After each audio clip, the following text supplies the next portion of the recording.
So guys, you haven't started yet, right? That again, please.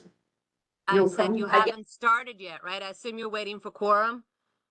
So my name is Alice Blank. I'm Chair of the Environmental. Here, Laura's here. I'm here. Thank you very much for coming. I hope you had a good summer. Wendy Chapman, our co-chair, Tammy Meltzer, chair, who's doing tech tonight. And we are going to begin with, we have two things on the agenda, both very important, both very interesting. So we're going to start with the New York, New Jersey Harbor Tributary Study Update. We are joined here by Danielle Tomaso, who works for the United States Army Corps of Engineers for the last many years on this project, and I assume others. And she's going to talk a little bit about how Army Corps is involved in other projects in the city, as well as, of course, the specifics of this project. It's a good time to ask questions. She has an approximate 20-minute presentation, then we'll follow with Q&A. So thank you for being here, and take it away. Alice, do you want me to come to the table? I always think it's great. That's with you too, so right. That machine, you can just see Al, that if you speak to it, you'll be heard. Oh, great. But it's always, Thank you know, might help for you, whatever. Yeah, Definitely, it's nice. I didn't want to everybody see. No, you're Thank you. good. No, Okay, that's for the better for me. purposes of the Yeah. presentation, okay. So, You might want to go closer to the owls. It's hard to hear you. Thank you. you'll be, thanks, Justine. Or speak really And I loud. just want to say that we have a lot of people in attendance, remotely, we have 29 people. Thank you all for coming, it's a big, for us, pretty big crowd. I think a lot of interest in both these topics.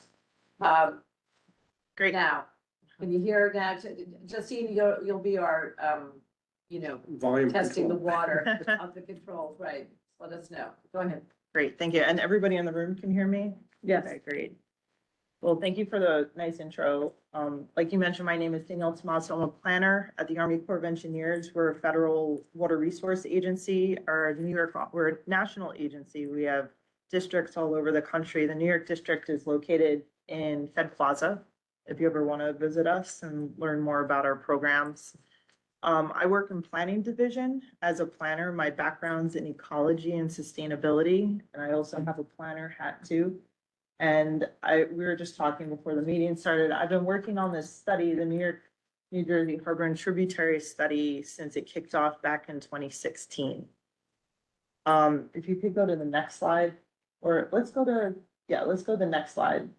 I want to tell you about the study, just a very broad background. But before I do that, I want to say that, let's get into it. This is great, actually. This map on the left-hand side shows the study area, what we're looking at. And the goal of the study is to recommend what the Army Corps calls coastal risk management projects. So focused on coastal storm flooding in the New York City metro region. This is all the tidally influenced areas in the metro region. So it goes all the way up to the Troy Lock and Dam, just north of Albany. And then it includes all of New York City, parts of Nassau County, Connecticut, just going counterclockwise into North Jersey and then down to the Jersey coast. So a very broad look at coastal storm risk management in the metro area. I mentioned that the study kicked off in 2016. It was in response to Hurricane Sandy. The Army Corps got authority and appropriation, so permission and funding from Congress to look at our area, knowing that just all the areas along the Atlantic coast that got hit by Hurricane Sandy, there are holes, there are chinks in the armor, right? And we all know that, right? So we know our vulnerability here in New York City is very great. So that's why we kicked off this study again in 2016. Just thinking about the scope of it, this is probably the largest study that the Army Corps has ever done.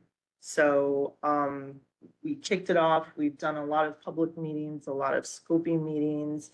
We've had a couple pauses in funding since 2016. That's why we've been working on the study so long.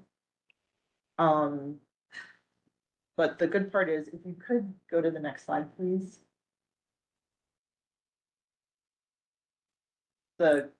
great part is that we have funding now to do a focused study that gets us to potential legislation next year in a Water Resources Development Act, which is the legislation that gives the Army Corps authorization, so permission to build projects. Our goal right now is to get something into Congress's hands, a recommendation that they could put forth in the Word of 26. We call it Word of 26, if they so choose to authorize a project.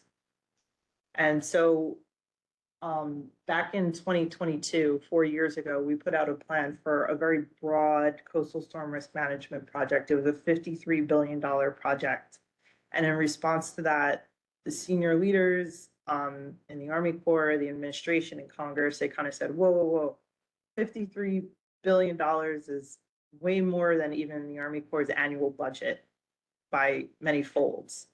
You know, the likelihood, the appetite that is out there to give authorization and appropriation for these large projects is really not there right now. Just thinking nationally with the fiscal outlooks and, you know, I'm not a politician, I'm not, you know, but if you read the news and you think about the administration's priorities, Congress's priorities, not so much right now with coastal storm risk management and the Army Corps program. So our senior leadership at the Army Corps said, well, something now is better than nothing later. You know, something might not come. You know, that saying, a bird in the hand is worth more than two in the bush. That's kind of the approach that we're taking with our study right now.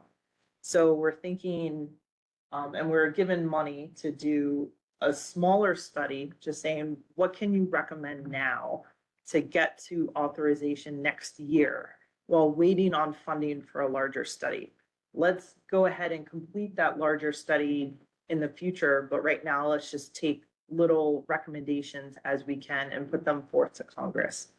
So that's the whole logic about what we're doing right now. And again, I think this is something nationally with the Army Corps that we're seeing with studies and projects nationwide in a response to priorities, in a response to funding, you know. So it's not just us, it's not just New York District or the New York City metro area getting picked on. This is just nationwide where the Army Corps is going with our studies. If you go to the next slide. And the next slide, please. Thanks. So I mentioned that one bird in the hand is worth more than two in the bush. We were told to recommend what we're calling actionable elements. That's just a phrase used for the study for those features, those near-term features that we could recommend to Congress sooner rather than later. So Are they actually achievable? yes, so that's exactly what we're focusing on. We said we have this little bit of time. Everything has been schedule driven, a little bit of budget driven, mostly schedule driven, to get to that legislative deadline of next year. We want to finish something by next spring, summer to get into Congress's hands, and they have their legislation cycles of how they put things into the Water Resource Development Act. So we just want to take advantage of the timing. So we looked around the New York City metro area, and we said, what can we achieve in our schedule that has an urgent need? And we really relied on our sponsors, the state of New York and the state of New Jersey.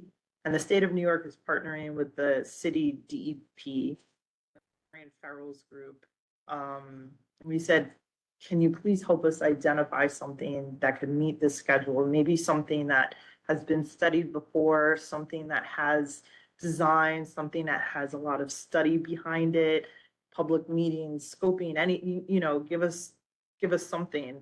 So they were able to identify a suite of sites that we could look at. We started with over 100 sites, and we narrowed it down eventually to 3 sites that could meet the schedule to get to the next legislative cycle, you know, just considering the environmental, the NEPA that needs to go into it, the engineering requirements, all the Army Corps requirements, obviously feedback from the community. And we got to 3 sites. None of them are in CB1. I'll just preface like that. So if you want to have me leave right now, then just kidding. Where are they? They're, if you could, let's stay on here on the right-hand side. There's one site on the Harlem River, which is on the top right. That starts, if you know where the McCombs Dam Bridge, it starts at about West 105th Street. And then on the bottom, that's Staten Island, that's Oakwood Beach. And, kind of in the middle on the top, that's in the Meadowlands, the site called East Riser, just south of Teterboro Airport in New Jersey. So these sites fit that theme of having prior study before, having engineering information and designs and just, you know, information that we could work with to complete this near-term study right now. I don't know if you want more information than that on the 3 sites, just because they're out of your purview. We'll just briefly review what each one is and why it was selected as Yeah. quickly, if that's okay. Definitely. You could go to the next slide, please. And the next slide. Thanks. So this is the Harlem River site. These renderings on the left and right are actually from the McCombs Dam Bridge, if you know that area looking north. And so this is actually a subset of that larger $53 billion plan that we released to the public in 2022. So this is a combo flood wall, seawall plan with vehicular gates on Harlem River Drive or in the community, depending on the alternative. The alternative on the left goes, and we're just talking to about more into the community versus more on the water. You know, we understand just as, you know, as the issues are here in Lower Manhattan, you know, there are trade-offs about going into the water versus not. So we came up with these 2 alternatives and presented them to the community. And actually what we learned during the process was that we need more time to complete study of this site, both to get the community feedback that we need. We just need more time to do that. And then also to complete engineering requirements to get a design ready in time. So this is actually paused for now, and I'll speak later about what that means and actually what that means for CB1 and things that might be meaningful here. But this actually, to me, is a model of what we could do in the future here and elsewhere in the city or in the study area. We heard that, although I should say EDC has a plan for recreation and waterfront access in this area, and the state and the city of New York are investing in water quality improvement projects in the area. So we said, we have a lot of information, there's a lot of interest, but then in the process, we said, we really need to take more time to get meaningful feedback from the community. So this whole rush to get to the legislative cycle, then, you know, we kind of said we had to pump the brakes. We really need to think more about these sites that people really care about, these neighborhoods that people, you know, are really engaged in what happens on their waterfronts. So in that, I see parallels to Lower Manhattan. So that, We're gonna hold questions till the end, Christine, just like we always do, just because otherwise I get derailed. yeah. I'll go through the other 2 sites too, just briefly. If you want to go to the next slide, please. This next site is in Oakwood Beach. So this is on Staten Island, the South Shore of Staten Island. Just to the north of this picture, you could see the Oakwood Beach wastewater treatment plant. And to the east, there's an Army Corps project, flood walls and promenades in the area. So we know that there's still a need for flooding in this area, or you know, to reduce flooding in this area. So that was kind of working off the information and proposed project that National Park Service had for the area. So this is actually a nature-based feature. So this is harnessing the power of nature to reduce flood risk in the area. So it has green features like a beach and a dune and plantings and invasive species removal. So very different from the Harlem River site. Harlem River site is more flood walls, seawall. This is more green. And then the last site on the next slide, this is the one in the Meadowlands. In New Jersey, this is called the East Riser Channel or East Riser Ditch, just south of Teterboro Airport.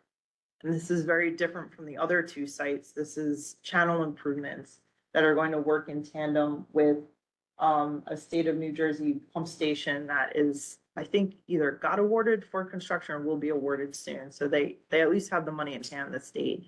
So this one is all about increasing the conveyance in the area to get the water out. When the coastal flooding comes in, this project is designed to get the water out as quickly as possible. So again, and this is a good example about working with what we had. This is actually a site that had a full feasibility study, an EIS, a ROD signed, everything. NEPA complete, public engagement, coordination, with everybody. So we were just able to step into that space and recommend something that the Army Corps can then potentially fund through the harbor and tributary study, which I think, again, is maybe analogous to an opportunity here in CB1. Have these been, Wait a minute, we're No gonna. questions. Sorry, everybody. Patience and- Maybe I'll answer your question by saying these have not been Take notes, funded, everybody, your I question. know. Dive in on Q&A. Yep. but yeah, so next slide. After. So everything I just shared about the three sites was compiled into a draft feasibility report that's on our website. And I could share a link for the notes if you need. So again, the goal is to get a recommendation to Congress, so Congress can take action and give authorization, so permission for the projects, and then potentially appropriation, so funding in the future for these. But there's no funding for construction yet. The goal of a study is just to recommend something to Congress for action. And then they so choose to do something with that. So that's the study that we just put a report out back in July on. Now, I will say that I mentioned that we're doing these birds in the hand, our senior leaders at the Army Corps and also the Assistant Secretary of the Army for Civil Works has been really happy about the work that we're doing through this study. So they've been asking us, not promising, but they've been asking for ideas for potential new actionable elements, more birds in the hand for future study. Again, they're not promising funding. They can't. The funding comes from Congress. But they're saying, if we should need it, do you have a list? So we went to our sponsors at the state of New York, the state of New Jersey, the city of New York, and we said, are there more opportunities, more places with interest, studies, public engagement, ideas out there that we could work with? And New York City DEP said that the Friday Seaport project might be a potential opportunity. And these are literally just on a piece of paper. These have not been scoped out, like the scope, schedule, budget. These are just ideas, bullet points. So we are tracking at the Army Corps that, there is an opportunity to look at Friday Seaport through, I'm talking the EDCs, you all know, right? The EDC's plan for the Friday Seaport through the harbor and tributary study.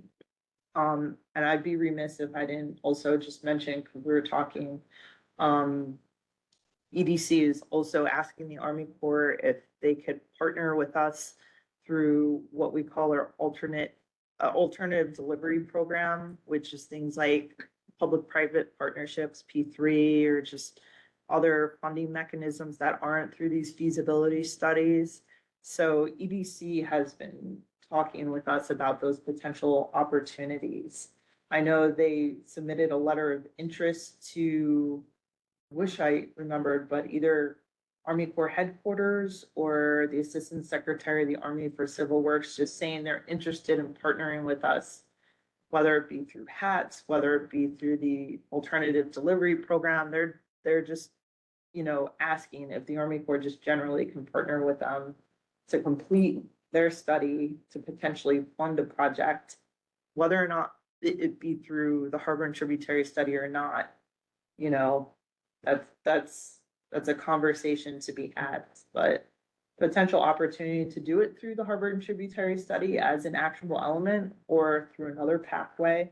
But again, these are just ideas. I don't have a status update on where the conversations are going about that. Those are kind of being done at the DC level, So, but I've not heard of any decisions being made about funding or partnering with the Army Corps or anything like that. No news is good news. I think that might be my last slide, but if you don't mind scrolling. That's it. Well, thank you. Yeah. Can you just bring us up to date? This is excellent, helpful, in terms of what the Army Corps had already presented to the city in terms of the plan Mhm. that we all saw, Yeah, dates and such. yes. Could you just let us know where that is? And then the other second question I have is just about the kind of money we're talking about for funding these studies. Yeah. So the work that the Army Corps proposed in this area was part of that 2022 plan that got paused. It got put to the side.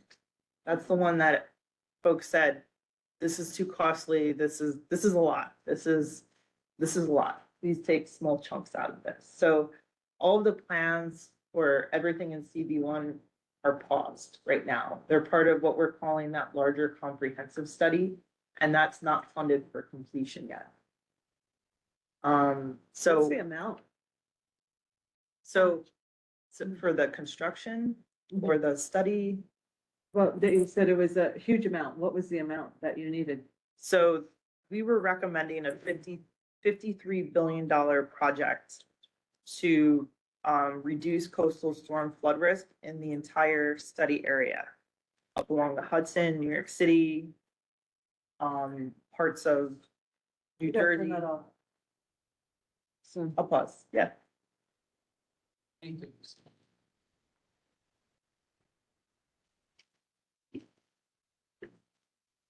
So it was the $53 billion project.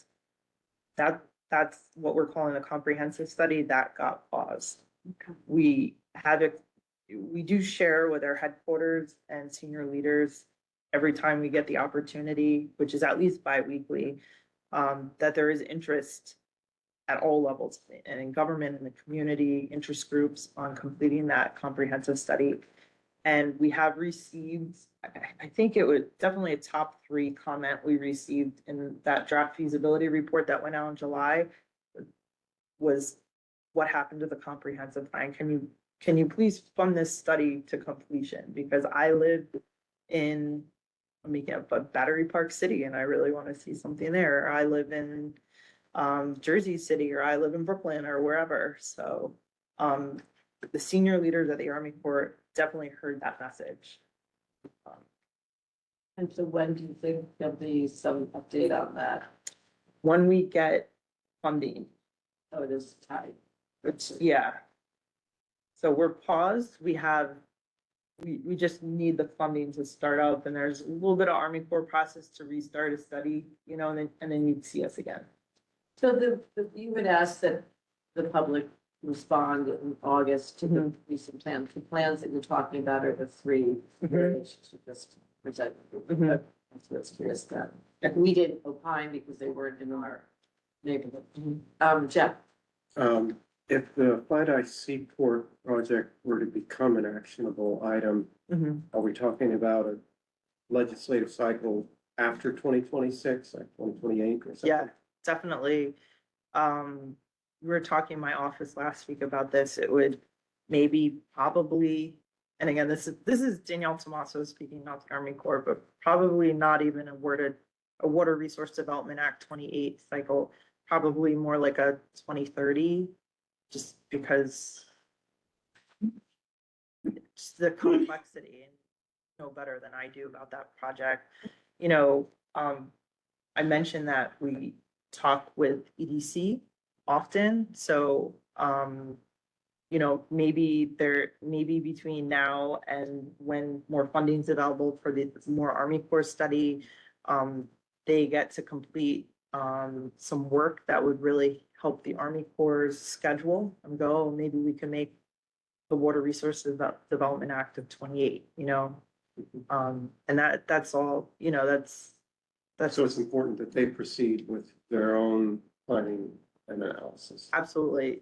In my opinion, nobody should wait for an Army Corps study or project, you know, because these things take time.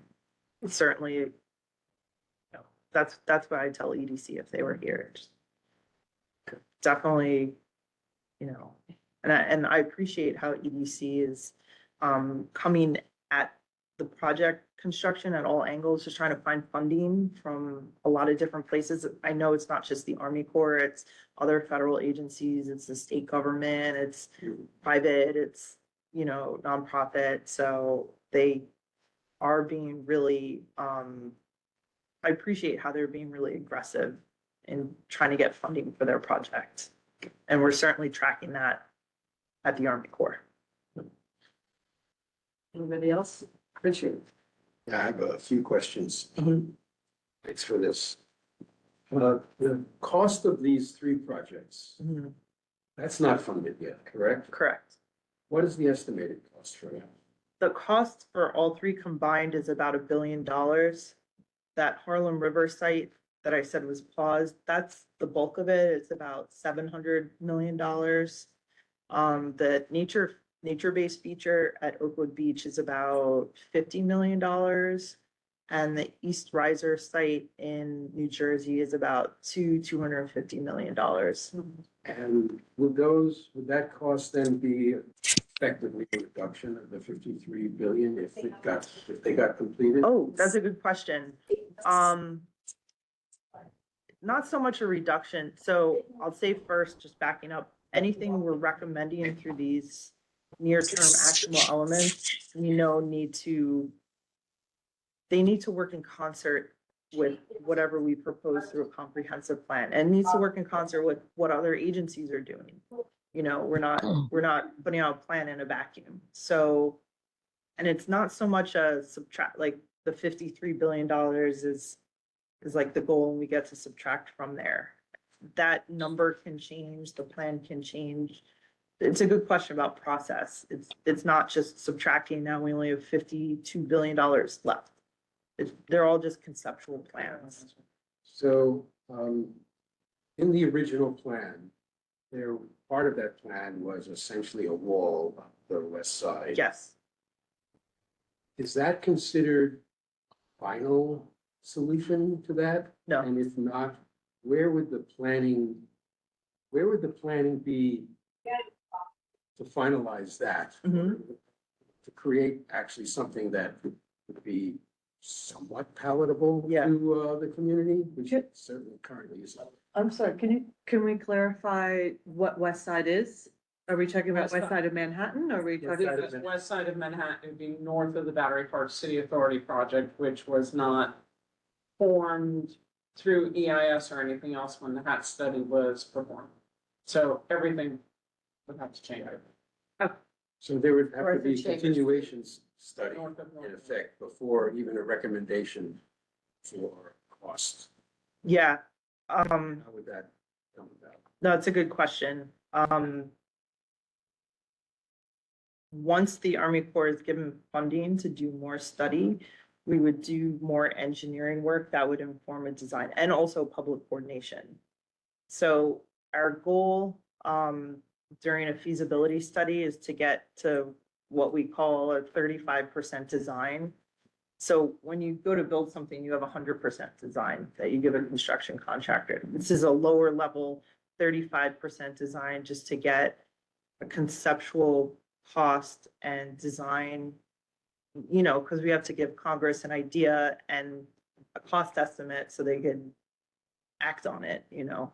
but it can't be too conceptual. But we do know, we need to get to between 35%, 100% at some point, and we call that pre-construction engineering and design after the study's done. So that's more public coordination, that's more refinement, that's more talking, that's more engineering analysis, that's doing borings in the ground or surveys or drone surveys, or, it's also public meetings, and it's also sitting at the table and designing and redesigning things together. So, and all of that doesn't happen for anything down here until we get more funding for a study. And then the study is just the first piece of it. And then we go into detailed design and then eventually construction. So we're talking a many years long process. This isn't quick. I've worked on quick Army Corps studies before, and they're still years long endeavors. I guess, is it fair to say that nothing will happen in my lifetime here? All right, let's keep going. That's it. Okay, Sarah. A good question. Those projects that are actually in the pipeline, when they're completed, Mhm. because they're isolated, Mhm. if there's a giant storm and also surge and all the stuff they expect, Mhm. won't the water come around each of them? Oh, that's a good question. It's like, what's the purpose of doing three separate things? Yeah. So we call that induced flooding, where a project somewhere might induce flooding by deflecting the water, by rerouting the water. Right. We did engineering modeling, hydraulic modeling, and hydrology modeling. And we don't think that's an issue for these sites. Is that one of the reasons these sites were chosen? No, but it's something that we consider. The Army Corps has regulations about it and procedures, and we need to model, not only like at a human level, we know it's important, but we need to technically also look at it. And we do not think that we're inducing flooding anywhere by, say, building a flood wall in Harlem isn't going to induce flooding across the Harlem River in the Bronx. We don't believe that to be true. But will it go around? The project isn't big enough for that, really. The project isn't, it's about 10, 15 blocks long. For I that think to she's do that, it asking would if have to you're be- making a compartment that will, seal Excuse me, itself. Laura, let's just hang on a second. She's just finishing talking, so, and then you can go ahead. I think she was trying to clarify what I was saying. Oh, okay. Well, I always was. helpful to have you. Go ahead, Laura. No, I think your question was, are you making like a C-shaped compartment so that the water, it doesn't go around where the flood protection is into adjacent areas, that it's like a sealed compartment. You know what I mean? That the Yeah. sides of it go back to an upland, tie into an upland condition out of the floodplain. Yeah, I understand what you're saying. Um, But that didn't seem to be part of the design. correct. Yeah. Okay. Right. Do you have a question, Laura? Sorry. I do, Dr. yeah. Lee, that's all right. Yeah, Go right away.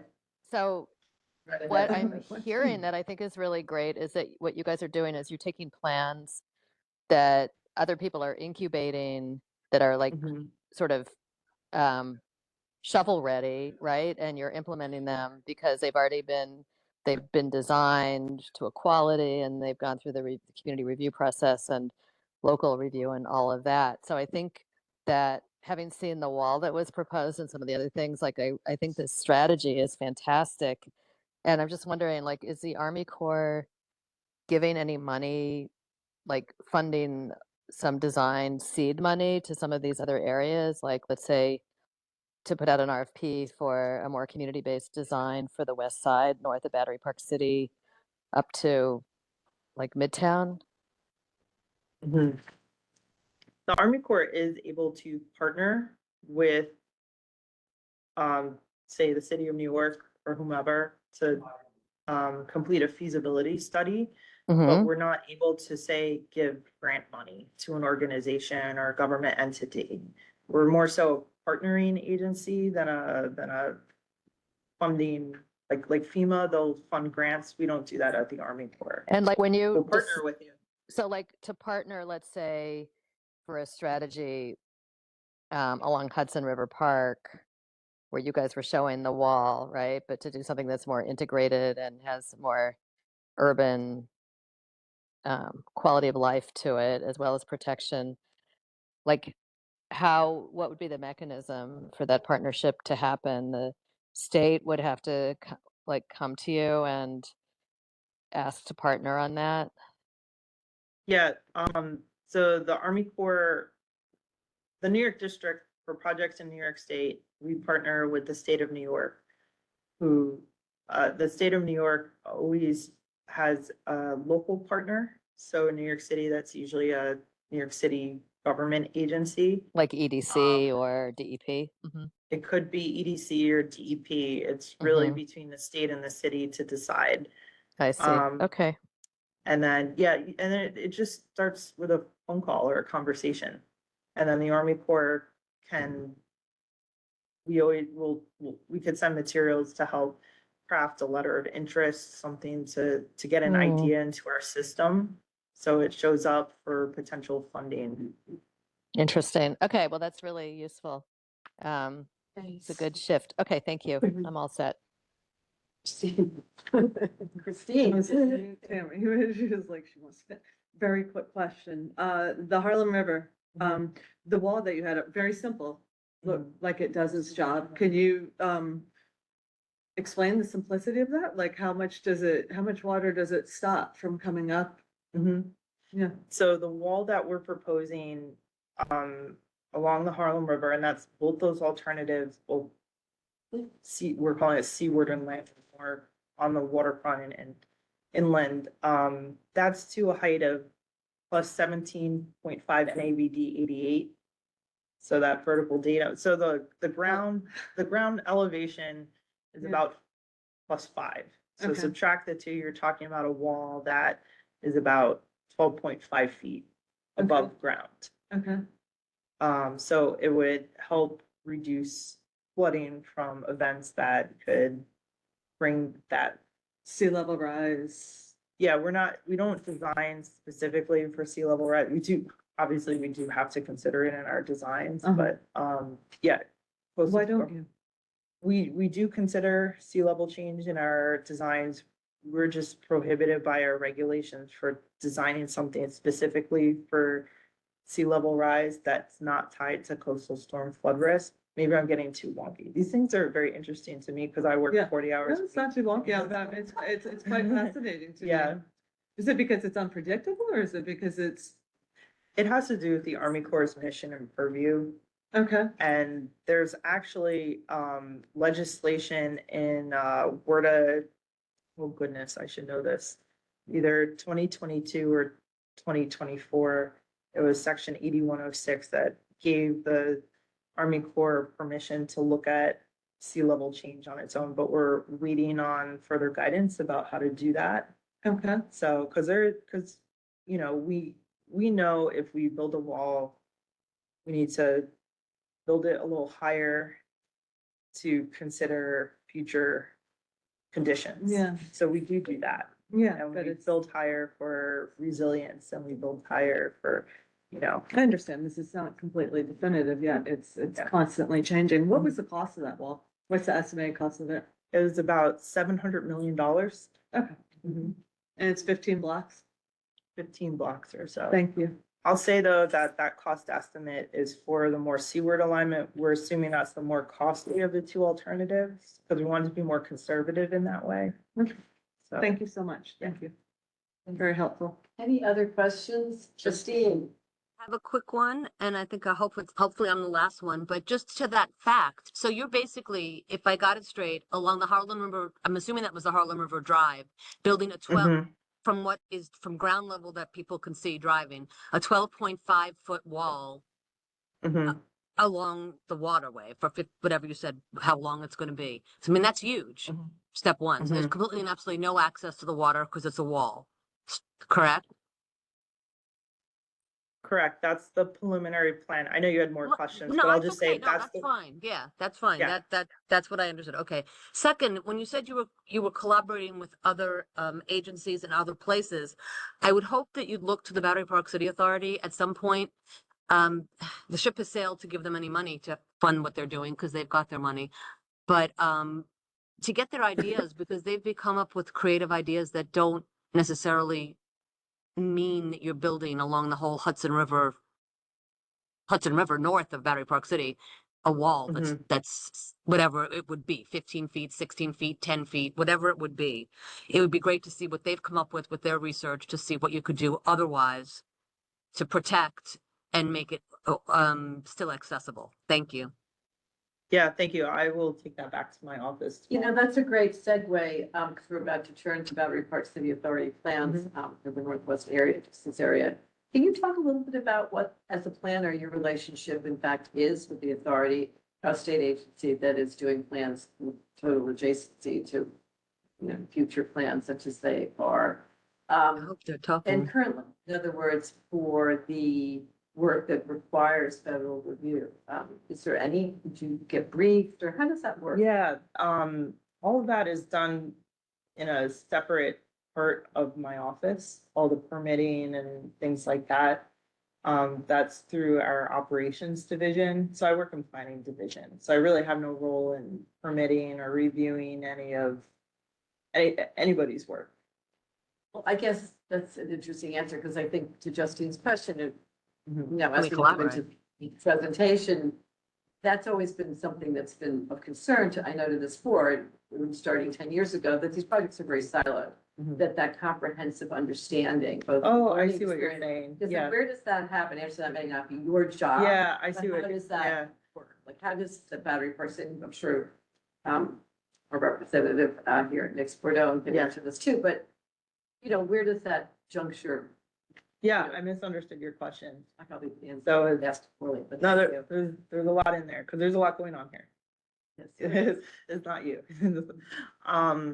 We're definitely tracking everything in the city. So we have a database of all of the projects in the whole study area, and the status of them, whether or not they're funded for construction, whether they're constructed. It just, you know, we have information. We pull a lot of this information from FEMA because they're the leads in coordinating a lot of the information on the federal level. So any funding that FEMA or HUD or the Army Corps or any other federal agencies has given for either a study or design or construction of a project, we're tracking all of that.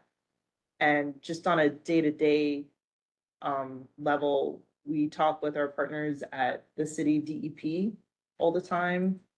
At least I do at least weekly. Some folks in my office, it's daily. So we're tracking all the details of what's going on in the city in real time.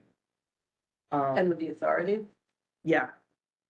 So we're tracking what's going on, and I think when we have funding through the Harbor and Tributary Study to look at something down here, that's a day-to-day conversation about what's happening and that project, that organization, all the organizations about, you know, but again, since everything's paused for a lot of the study, we're focused on other areas, but we know once we can do a study of another area, we're just gonna start talking with people all the time about the details of their projects. But currently you're measuring the water height, right? The high tides, you've got someone or something in each place where you're actually tracking.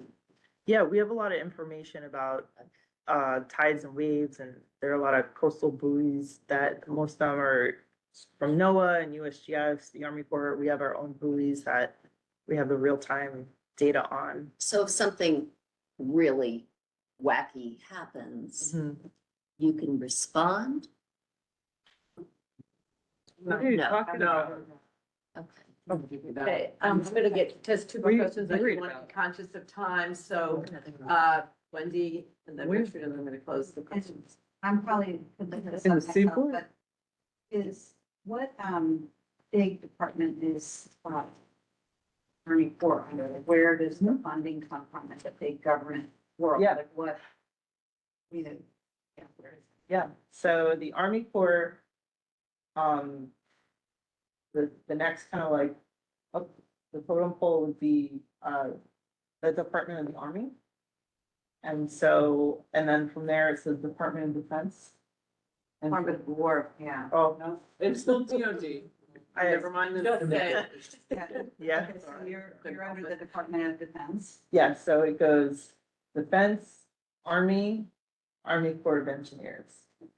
And then, of course, all of those, everybody is beholden to Congress and the administration, you know, government leaders for funding and authorization for what we do. And when you go before Congress, are you presenting this a big package of national projects? And it's just in one big bill, or, I mean, I'm just curious if it's bipartisan through 50 states, or if it's earmarked for, you know, are you just having a discussion about the Northeast, or are you having a discussion always about all 50 states? And it's, obviously you list every project Yeah. and any state that's relevant. Is that how you do it? I mean, are they voting on a conglomerate, or are they voting on like a region or a specific thing, you know? Yeah, that's a good question. So my agency, everybody, government employees are nonpartisan, our agencies are nonpartisan, so my job day to day is completing feasibility studies. So let's say for the harbor and tributary study, once the study is completed, once the NEPA work is completed, that starts some Congress people are paying attention to the study. They're paying attention to all the studies, and when they're completed, they do the drafting of the bills. Their staff does the drafting of the bills for authorization and So it appropriation. is specific project by project. Yeah, and the Army Corps leadership too at headquarters, they have an office full of people who track these things too. What studies are complete, you know, the status of the studies and the amount of the projects for construction and things like that. So they're working with congressional staffers who, you know, to, if there should be a request from a congressperson to put something in a bill, the information is there from our headquarters. I'm just wondering if you could have a package of it in Texas, you know, like we could combine our two packages and put it. Yeah, that, you know, Water Resource Development Acts are usually, they're nationwide, you know, pieces of legislation. The last one had like Alaska to Florida, but and, you know, That's what I'm trying to make Yeah. sure that it's a, as much as possible, that it is a bipartisan issue, you know, all this good work that you're doing is a Yeah. bipartisan issue. And I really appreciate that we're continuing on this issue, so thank you. thank you. All right, Richard, you had your hand up? No. You're done? Okay. So I think I don't see anyone else's hand up here or remotely. Danielle, that was really incredibly helpful. We don't get enough from the federal side.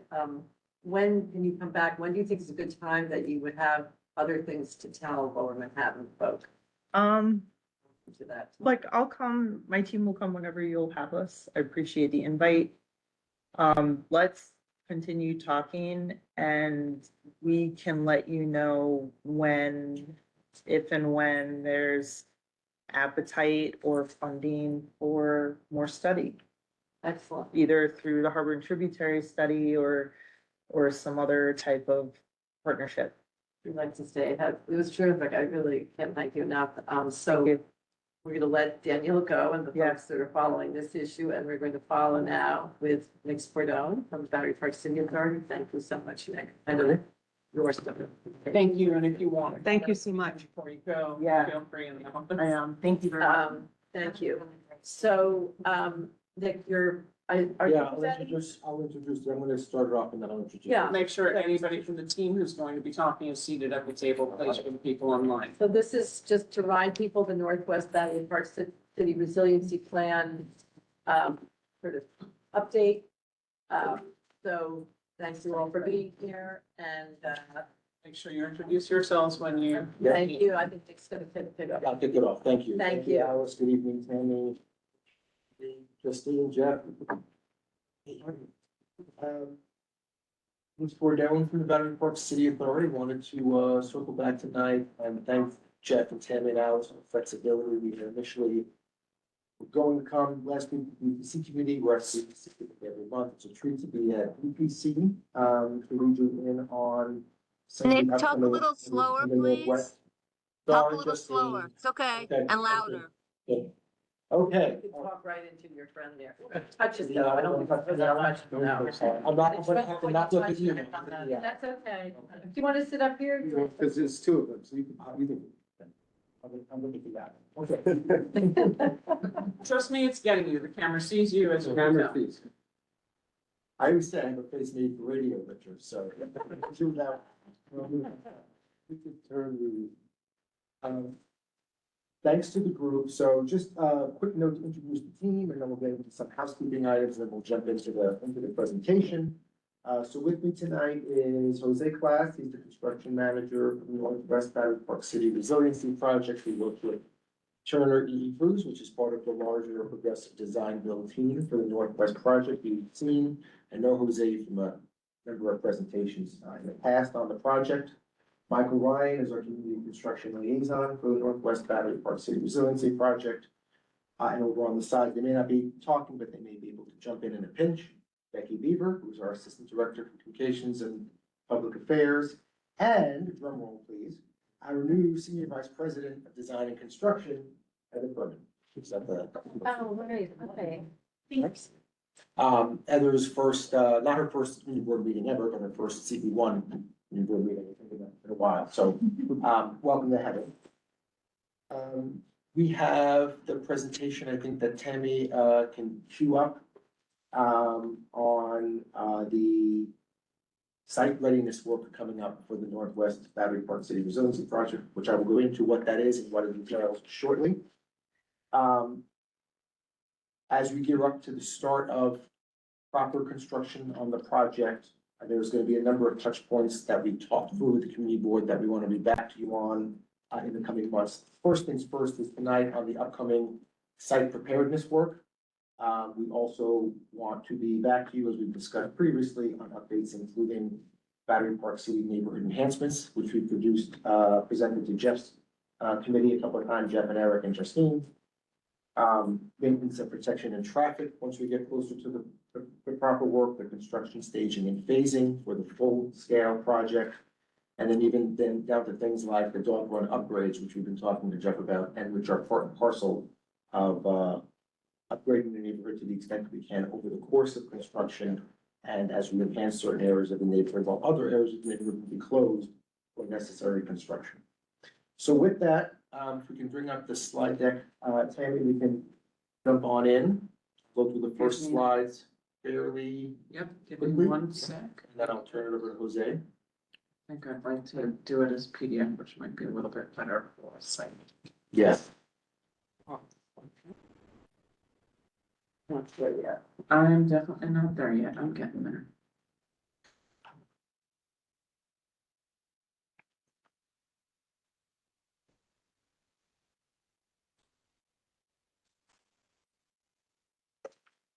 Bingo. Bingo. Thank you. Nick, Yes, bingo, you're up. okay. How's my volume and enunciation for those online? Is it okay? All good, Justine? Nick. All good. Okay. Mary Ann was texting me too about using owl, so I'm texting her an emoji of an owl. Okay. All right. So, thank you. I'll just run through this. Do you have the clicker that I can use? Is that okay? I'm unsure whether the clicker will work for you.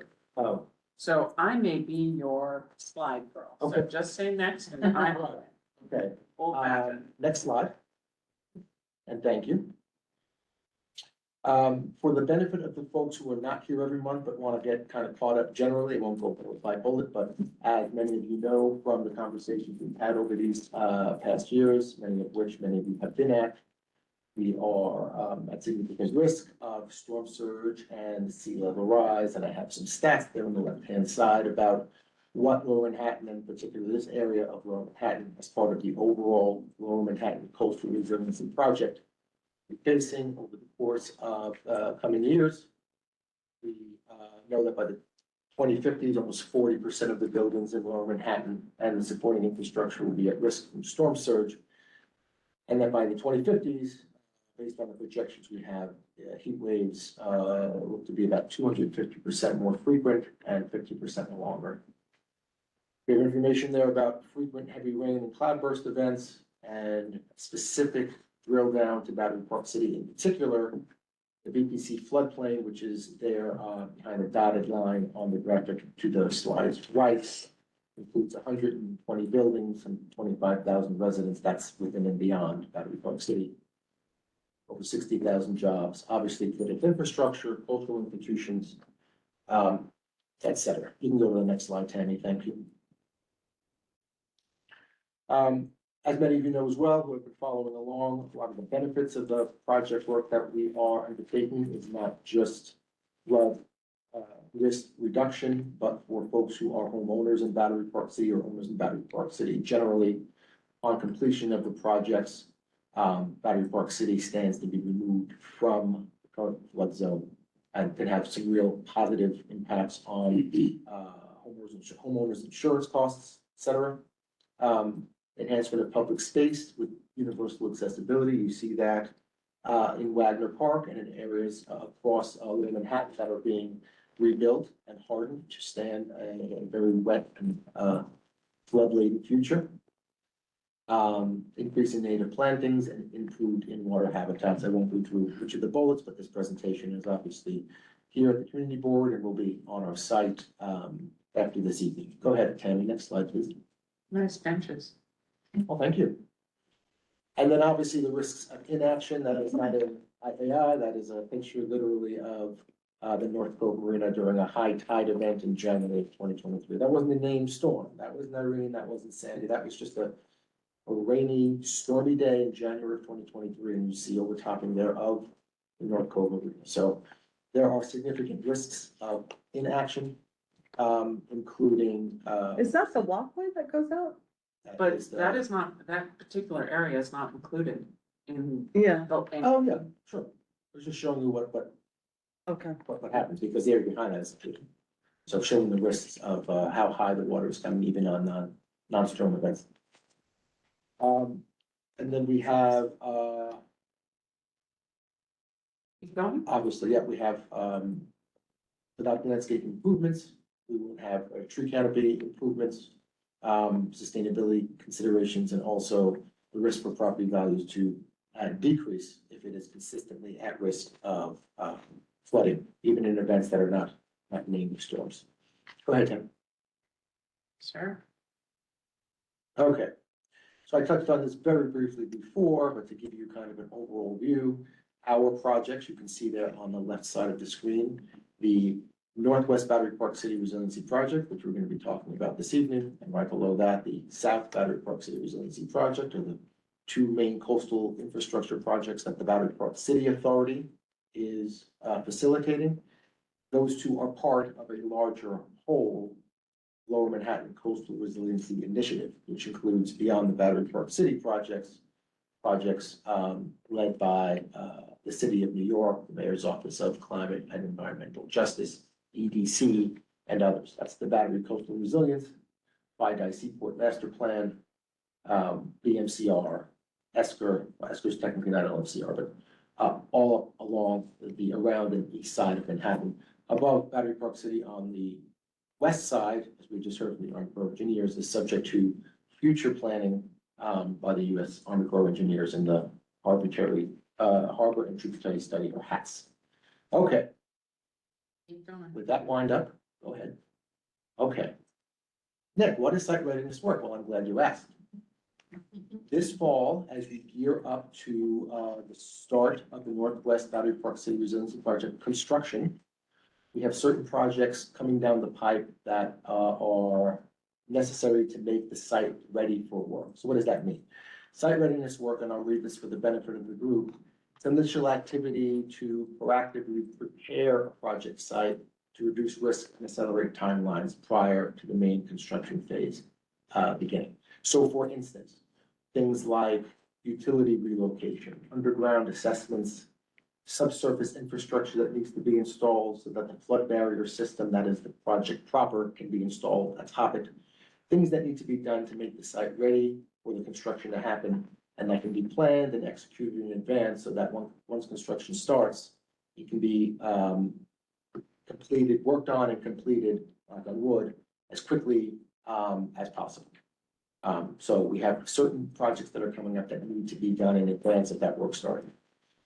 Hasn't this already been done? Is a bullet on the slide there, you'll see, I won't bore the committee with it now, but I've sent these along to CV1 as well. I've hyperlinked some of the other projects as well, but yes, we have been doing preliminary work in the lead up to this project now for some years, which you are aware of. We've done pile testing, we've done test pits, we've done environmental sampling, marine boring. You'll see a picture there of a barge along it. That's Plaza next to the Gateway back in 2024.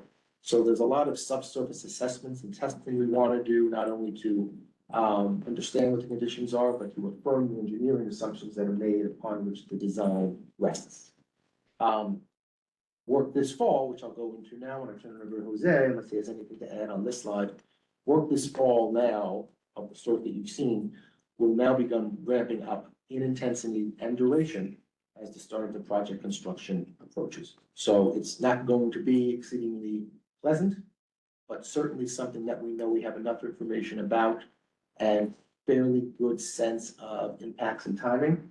That it is certainly time to make sure we are reading the community in on what we have and the plans to mitigate it as best we can.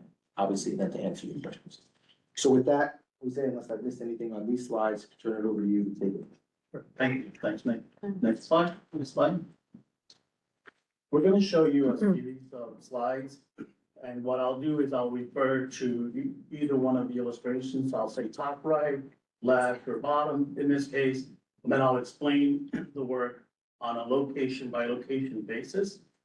And typically, if I refer to the right, it'll be Plan North. So just for orientation with respect to the different locations. As Nick said. Sorry to interrupt you, if you could also just give the timing, because I see here mid-September, in which we are now, so what project is starting when might help? Yes, so mid-September, which is now, it's coming up in the next, next week or so. We are going to begin or continue to do some test pits that have been requested by Con Edison and ECS. ECS is Empire City Subway. They're the concessionaire that has the underground infrastructure for communication systems, telephone systems, fiber optic systems, et cetera. So both of those agencies have asked for, or utilities have asked for additional test pits. You may recall we did a series of test pits in Warren in 2023 and 2024. These are additional ones with respect to along BMCC. So the top left rendering is our pits along BMCC, both on in front of the South Building, south of Harrison Street, and also north of Harrison Street, both on the east side of West Street.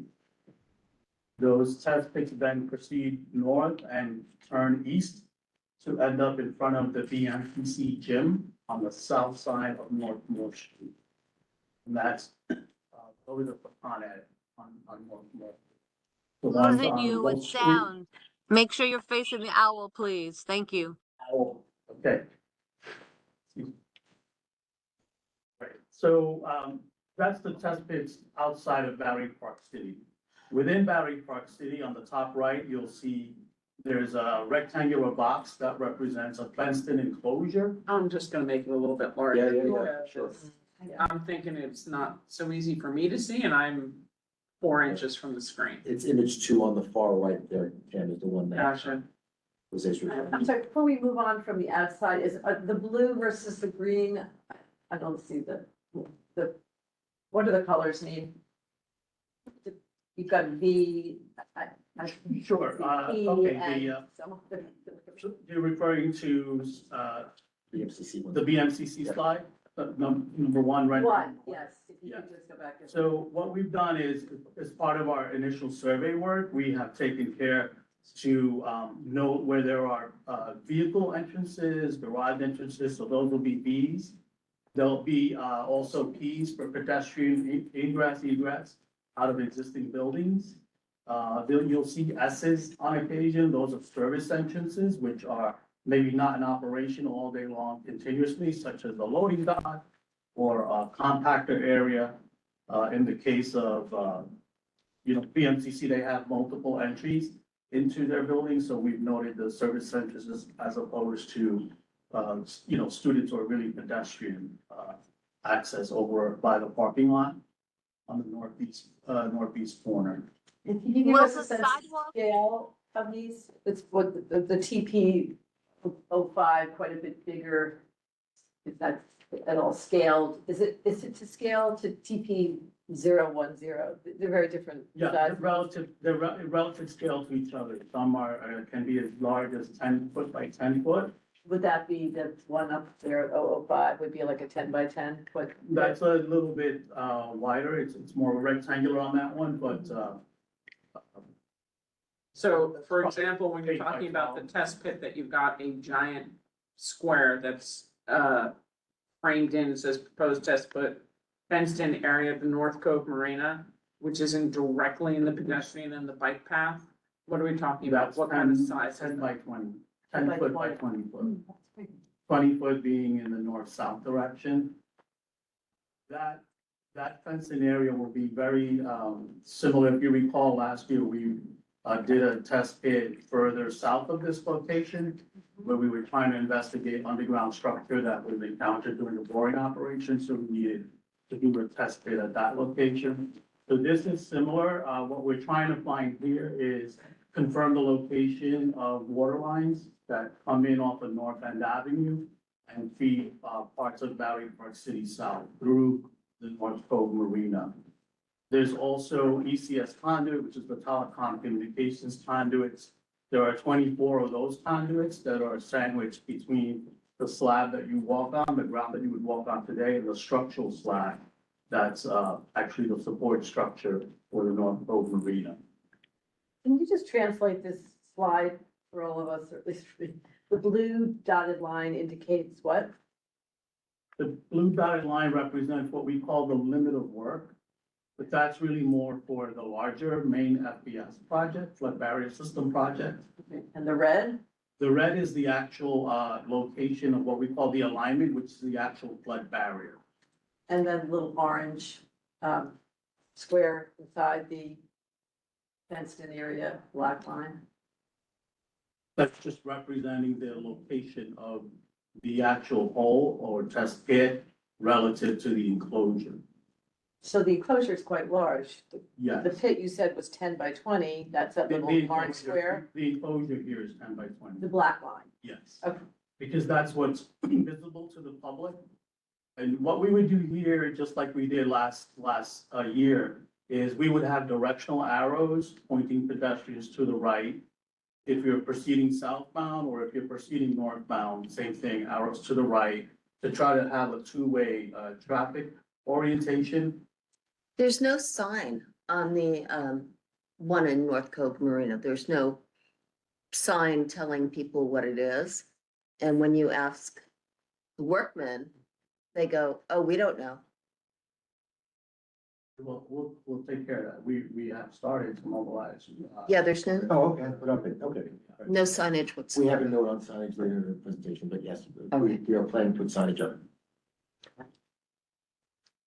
So, I broke my own rule and asked a question. It was really to clarify what the public is looking at, to make sure everyone understands, but I wasn't opening up for all. no, questions. that's for the same reason he has to explain that for Yeah. 3, because Yeah. I don't understand that at all. Right, thank you.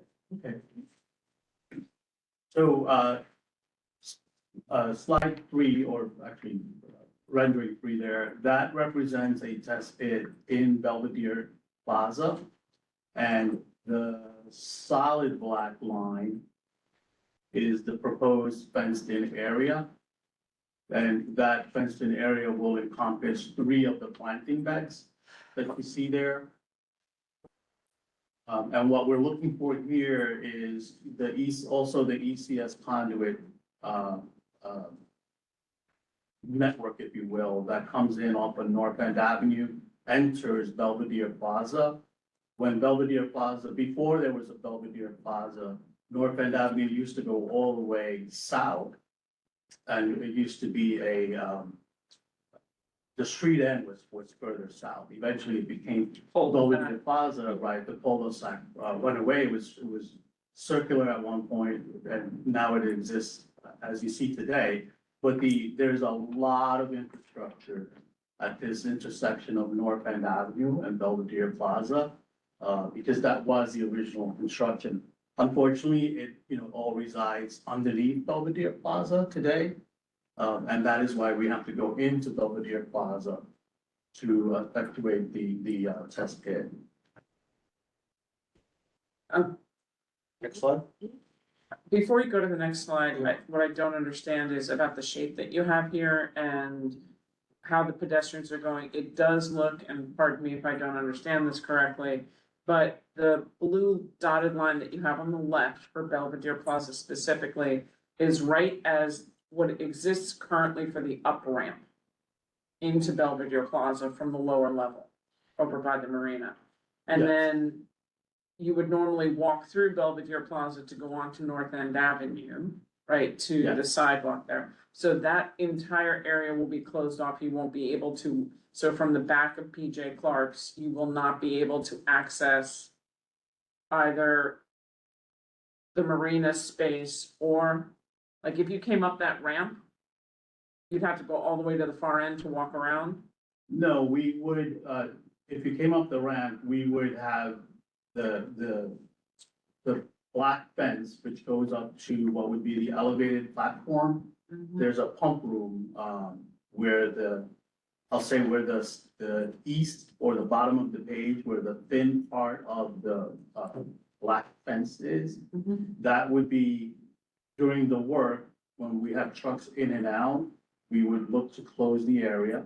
But when we're not working, we would open that back up. So during off hours, it'll be open. During the day, it'll be manned with flag persons to allow the handicap ramp to be accessible. Exactly. The blue line, I will apologize, the blue line really is not part of this conversation. The blue line is the limit of work of the main FBS project. I guess my The question is, blue dotted line, yeah, I hear you, you've got North End Avenue, which is a street. yes. So why aren't the trucks just going in and out from North End Avenue? There's North End Avenue and it dead ends, there's a ramp that goes up. Why are the trucks coming in from the pinch point on the east side versus coming in from the north? The trucks that would come in from North End Avenue would go along that diagonal line that is the south and the east corner of this fence, because even though North End Avenue is wide, the curb cut is on the south end, on the east end of North End Avenue. And that line brings you down, hugs the pumps, the wall. I hear you. that's there, My only and then comment goes down. is, if there's a way to put a little ramp on the very west side, right, the south side of North End, to eliminate the trucks from interacting with pedestrians at all would seem like it would be a greater safety improvement. Something to consider. Okay, I'm sorry, I just want to make sure I visually understand So- what you're referring. See where my pointer is over Yes. here, Yes, right? If you can, what you're describing is that the trucks are gonna come up here onto the sidewalk and then drive this way to come in. they're gonna come up the curb cut that's there, the way the trucks come in today to access the lower Esplanade. We don't really have big giant trucks come up there often. And it's, you know, usually just a truck or a flagger when you're setting up events. It's not necessarily a fenced in, closed off. I'm just asking that you take a look at handicapped accessibility. Yep. And especially because you have children, strollers, and everything else to minimize the way. Even if you're using a small curb cut, figure out a way that, if it's possible, to go from the vehicular end of North End Avenue in. So it's not on the sidewalk ever. This is gonna be impactful as it is. Okay. Understood. One thing was just on this one, and I'm sorry I had this in my notes to say and I neglected to say it. So next slide we can go to, just as a note going forward to Alice's point, which I think was really good. You'll see in each of these slides in italics underneath the heading, we have the timeframes and we have estimated. That is because that is obviously subject to permits and other things that we don't not directly control. In each of these cases, for the benefit of the group going forward, the dates we've put in is the earliest at which we think the work can start. Doesn't mean it's gonna start then. October may not be October in this particular case, but it wouldn't be before that. Again, pending permits, and I know Jose's and the team are working diligently on getting those and getting it done as quickly as they can. But going forward, the dates we have there is a no earlier than that date. We're done with Yeah. we're doing section by section, Yes. so should we take questions section by section? now? I Or do you wanna go definitely through- think so. Okay, so are there any other questions on the waterfront, Belvedere Plaza and Harrison Street Test pits. test pits? See Are there- none? Are there One any quick other? Specific Okay. to this one, just a quick question about whether or not the sidewalk is open by BMCC. So slide number 1. Where they've got will the sidewalk be available? You know, can people walk through it if they need to, or is it blocking the whole sidewalk? I can't tell from No, that picture. The sidewalk will be open. There'll be Okay. a fence within the sidewalk, but That's- adjacent to BMCC, the sidewalk is the public right of way, and then there's the setback for BMCC. So it's a fairly wide sidewalk there, almost 30 feet. Okay, thank you.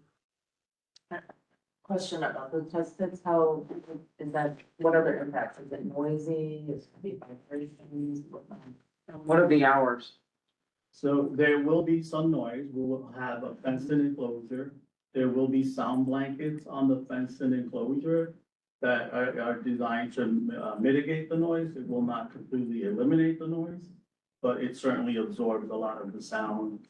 It's similar to what we've done throughout our past test pits, where when we're doing the actual chopping or demo of the sidewalk, we enclose the fence. It's you'll see it's a gray, almost like a plastic looking fence, as opposed to the fence or the net that you see that may be a little bit more translucent where you could see through it. But only during that demo where the noises will have the sound blankets. What are the hours? Working hours are 7 to 6 overall, but typically here would be 7 to 3:30. If we don't anticipate a need to work. Monday through Friday. Is that everywhere? Because they started this morning at 6:45 in Wagner. 6:45 this morning. Yes, I have it on video. I'll tell them that they, obviously remind them that they, as they know, they should be starting before 7. Yeah. Did you hear that? Yeah, so, you know, I brought this up before, you know, Harrison, we have a big development over there. And they should be notified when the noise is gonna happen. Tell the management company, and shoot an email, to what? Communication system? Independent law. Yes, that's Harrison. So, yes, you know, because when you start hearing noise, you wonder, since we lived through 9/11, noise sometimes affects us. So don't let people know in advance. We can do. And to elevate for John, that's noise anywhere on West and North Moore. Right. We're going to the next, so now we're moving on to Hudson River Park. Gate installation. And Yes. Stuyvesant Plaza. So this slide, we have to So larger picture is we have to do a tide gate over, in front of Stuyvesant Plaza. And that tide gate ties into what we call a box culvert, which is a 55-inch wide pipe that is fairly deep underground. It proceeds from Stuyvesant Plaza north into Hudson River Park, and then it turns left and becomes the CSO outfall into the river. If you're ever on North Esplanade and you look over the water, sometimes during low tide, you could actually see a square opening, which is the CSO actually penetrating the historic bulkhead. What is CSM? The storm overflow. Sewage. Yes. So it's basically the water that is coming from, that is collected and it exits into the river. It covers quite a large bit of area, not only in Battery Park City, but points east of it. As the piping network that is the underground infrastructure for storm piping in the city. So what we've done here to mitigate and reduce the impact that you will see on the next slide, which will be a larger impact. What we've done here is we are working on achieving two objectives. The first objective is for Stuyvesant High School. On the top of the screen on the left, that pink L shape or J shape, I should say. That is a small fenced-in area. And what we're doing there is installing a new domestic water and fire line service to Stuyvesant High School. And that is readiness work so that when we go, in fact, and remove the structure in the North Esplanade for the main flood barrier system, there is continuity of service, domestic water and fire service to Stuyvesant High School. That water is actually coming from the pink enclosure that you see just below or just east of that J shape. And that is where the water connection will take place, tying back from the city water main back to Stuyvesant High School. This is all going on underground, obviously, I assume. So what is to the right, the black line with the crosshatch? To the right of the J, you just described a white area. What is that? The black line is the fenced-in enclosure. Right, and then the pink itself, it actually represents the ramp. There's a ramp there to access the not the upper level, but the ground floor of Stuyvesant High School is elevated on the north side relative to the south side of Isn't that a Stuyvesant. fire exit? The fire exit is just west of that. What's the black T above the pink area? That is signage. There's some signage represented. If you look at the top left of the rendering with the detour sign, sidewalk closed. Okay. Yeah, so the T just represents a sign, and the signs are based on MPT plans for maintenance and protection of traffic. So pedestrian flow. is that the bike path right there? In between the two pink, yeah. It is. What are you doing with the city bike? Will the city bike stand still stay?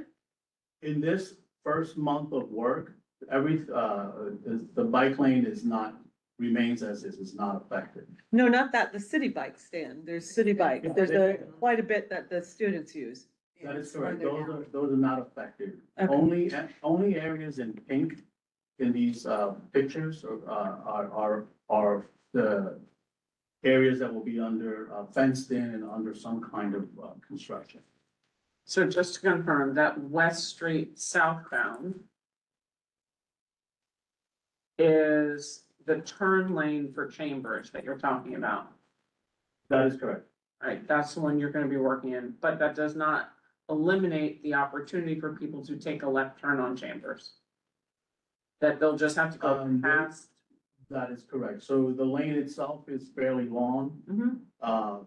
We would be, you see on the left of the screen, on the bottom left, the taper. Yeah. So it in effect just shifts the turning lane, the ability to enter the turning lane south of the North Esplanade, kind of midpoint where Stuyvesant High School is. So it's a reduced turning lane, but nonetheless, it's maintained.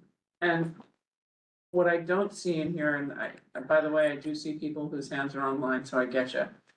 What I don't see on here are your barges and your coming in for this work? Or is that part of the later work? That's later.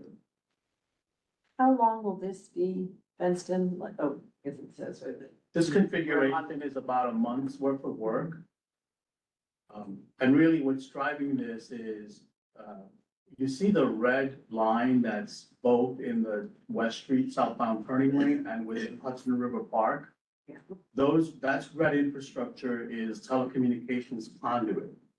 And we have to, do new telecommunications conduit that we have to install and create a manhole for it in Hudson River Park in their planting bed, because you'll see in the next configuration, the bike lane and pedestrian lanes are going to be rerouted over that exact location in Hudson River Park.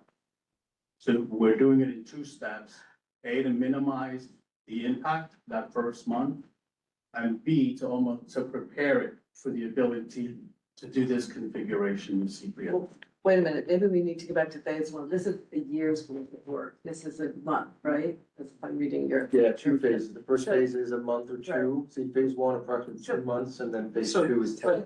We've got a 15-foot path now to use, the public paths along the Hudson at this point, right, approximately? When this work is being done. That is This is correct. only 2 months. Yeah, okay, I just want to make sure. Alice, You said there were what did you questions say? online. You weren't clear. We have a what with the So path? I was just saying that we're about Phase to move forward. into phase two, phase one is, a month approximately, which we're gonna lose a great deal of this path and there'll be about 15 feet left for people to, move on a very difficult corner. And then phase two, we're gonna see in a minute, which is over a year, which is quite looking pretty impactful too, but we haven't gotten it yet. So I'm asking if anyone has any comments or questions moreover on this phase one piece for the month. Yes, work. you do. You too. So I've got, You have Marianne Braverman is the first. okay, Mary Ann, thanks. Hello, thank you.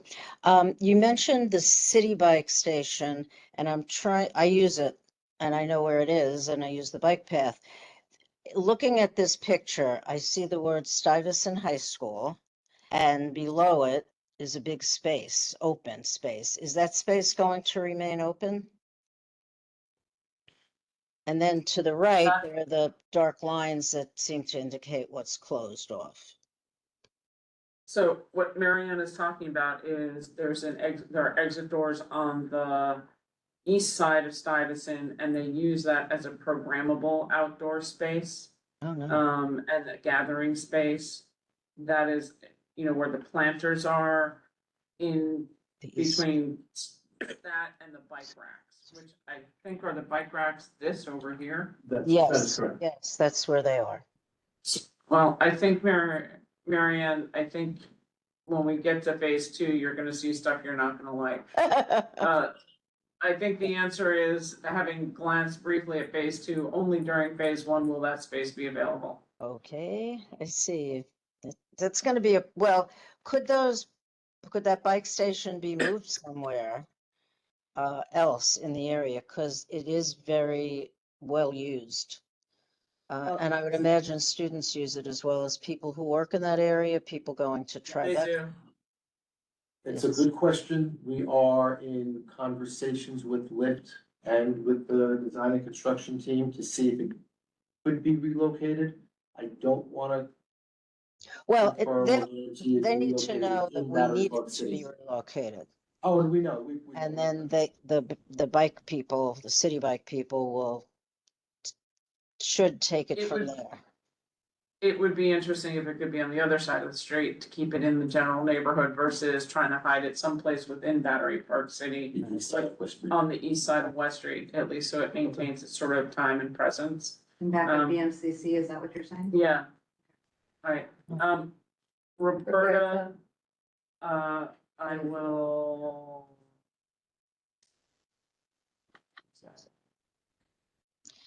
How long is, this is a year. Okay, Roberta, you can unmute yourself now. Roberta? Hello. We can hear Hi. you. Hi. My question was, this seems to be the area, on the south and on the north. What's happening between these two, specifically around the Rector Park gate? Rector Place gate? That's later in the Yeah, presentation. not there. Yeah, we're almost there. Let's get through the top end first. Oh, And okay. then, Sorry. All right. We'll get to that for sure. No, no, it's completely fine. no worries. So this is phase 2 that I put back up, because it looked, Let them, what, do you want to go Yeah, ahead and? Sure. So Thanks. during this phase, a couple of things will happen. The planters that you see today in Stuyvesant Plaza will be removed. The bike lane will be redirected as shown there going, from north to south. It turns diagonally west, rides closer to Stuyvesant High School. And then once it clears the area, it turns back east diagonally to then line up with the existing bike lane. The area in pink will be closed. It would be under construction.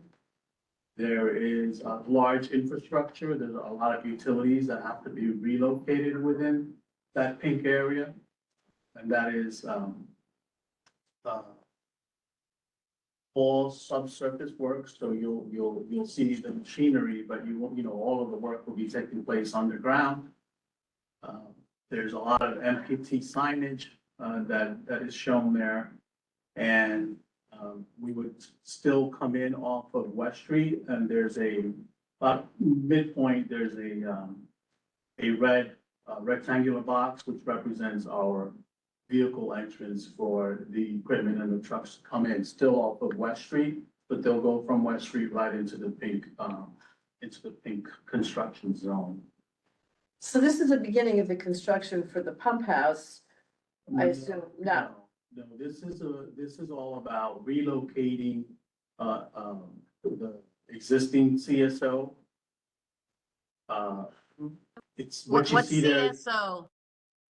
It's the Combined the storm pipe network that ends in the river.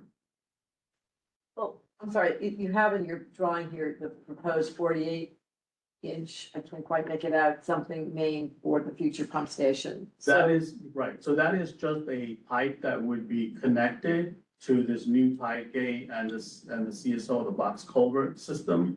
It's just I'll call it a stub out of a piece of pipe, so that when the final construction of the actual pump station happens, we don't have to dig north and dig back into this location. We would just connect to the pipe. But am I mistaken that this area that'll be fenced off in pink will probably remain fenced off for ever, if I may say?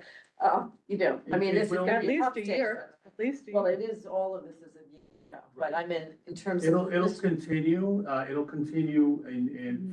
for two other major elements. The construction of the flood barrier system on the North Esplanade. Yeah. Will also occupy this intersection. And then eventually, when we go to build the actual pump station itself, this area will be under construction. And when we go to install the flood barrier system across Route 9A, it would also be impacted, this area will also be impacted. So in future slides, when the main project is gonna go underway, we will share other slides similar to this, but there will be different configurations over time as we have to kind of maneuver all of the different elements. This is a very challenging intersection corner, because essentially 4 projects meet here. Yeah. Between the early work, the flood barrier system, the 9A work, and the pump station. what conversations have you had with Stuyvesant? We have had some preliminary conversations with Stuyvesant. The gentleman, unfortunately, that we were interfacing with, he's out on medical leave, but we Guys, have resumed the conversation. I'm gonna stop on that, because There's a full office, a parent coordinator, Yeah, we're in principals. touch with the principal as well. It is really concerning to me how impactful you are to Stuyvesant for a usable space that they use all year long. That you can see them in the nice weather, they use it for athletics and their running clubs and their other clubs that are out there. They are going to have no outdoor space on this end and be exceedingly impacted. So it is critical, and especially because we're in the second week of school, when all the clubs are being planned for high school students and all the sponsorships are being done, that you are in contact with them and they have an extraordinarily clear understanding of what space will be left. And if not, what can you do to help them? Because it's kind of crappy. No offense intended to you guys, but the access way right there is already an intersection that New York State DOT identified as really messed up and not pedestrian friendly, not bicycle friendly. There's no crosswalks on the south side of the intersection at Chambers. So it already is a very congested and dangerous little corner over there. This is not going to help. So where Marion Braverman said, what about the bike station? If it's being removed, can it be relocated for everybody who uses them to the east side of the street? Like, take a look at the people impacts. Not just from a construction perspective, but from a public perspective, please. It's a very crowded. It's a lot of kids. There's another school over there too. And you've got 3 schools right there. It's Yeah. not only Stuyvesant, but you also have 289, which is a middle school. Yeah. And then you have 89, Yep. right? So there are 3 schools right there. There's a ton of traffic, especially up to the basketball court, which is right to the north.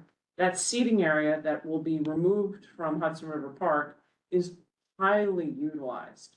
So where you have it all pinked out, just south of the basketball courts, it's a massive pedestrian gathering space. I'm not sure where else you're gonna put gathering spaces for people, but that should, unfortunately, the kids who have just entered the school in Stuyvesant as a freshman will have 0 outdoor space there for the next 5 years. So it impacts not only the graduating kids this year, but for the next full sets of kids for the next 4 years. So it's really crucial to understand, like, you're thinking construction, I'm thinking people. And I'm sorry to be so direct on that, but you should be in their door tomorrow morning, frankly.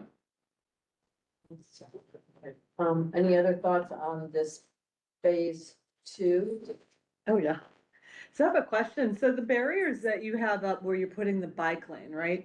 So I'm down south, right? Live through Wagner Park, and the barriers, the plastic barriers that have been up have been an absolute nightmare. For 2 reasons. One, that people move them. Fortunately, you won't have the ticket sellers up there. But 2, people place trash inside the plastic everywhere.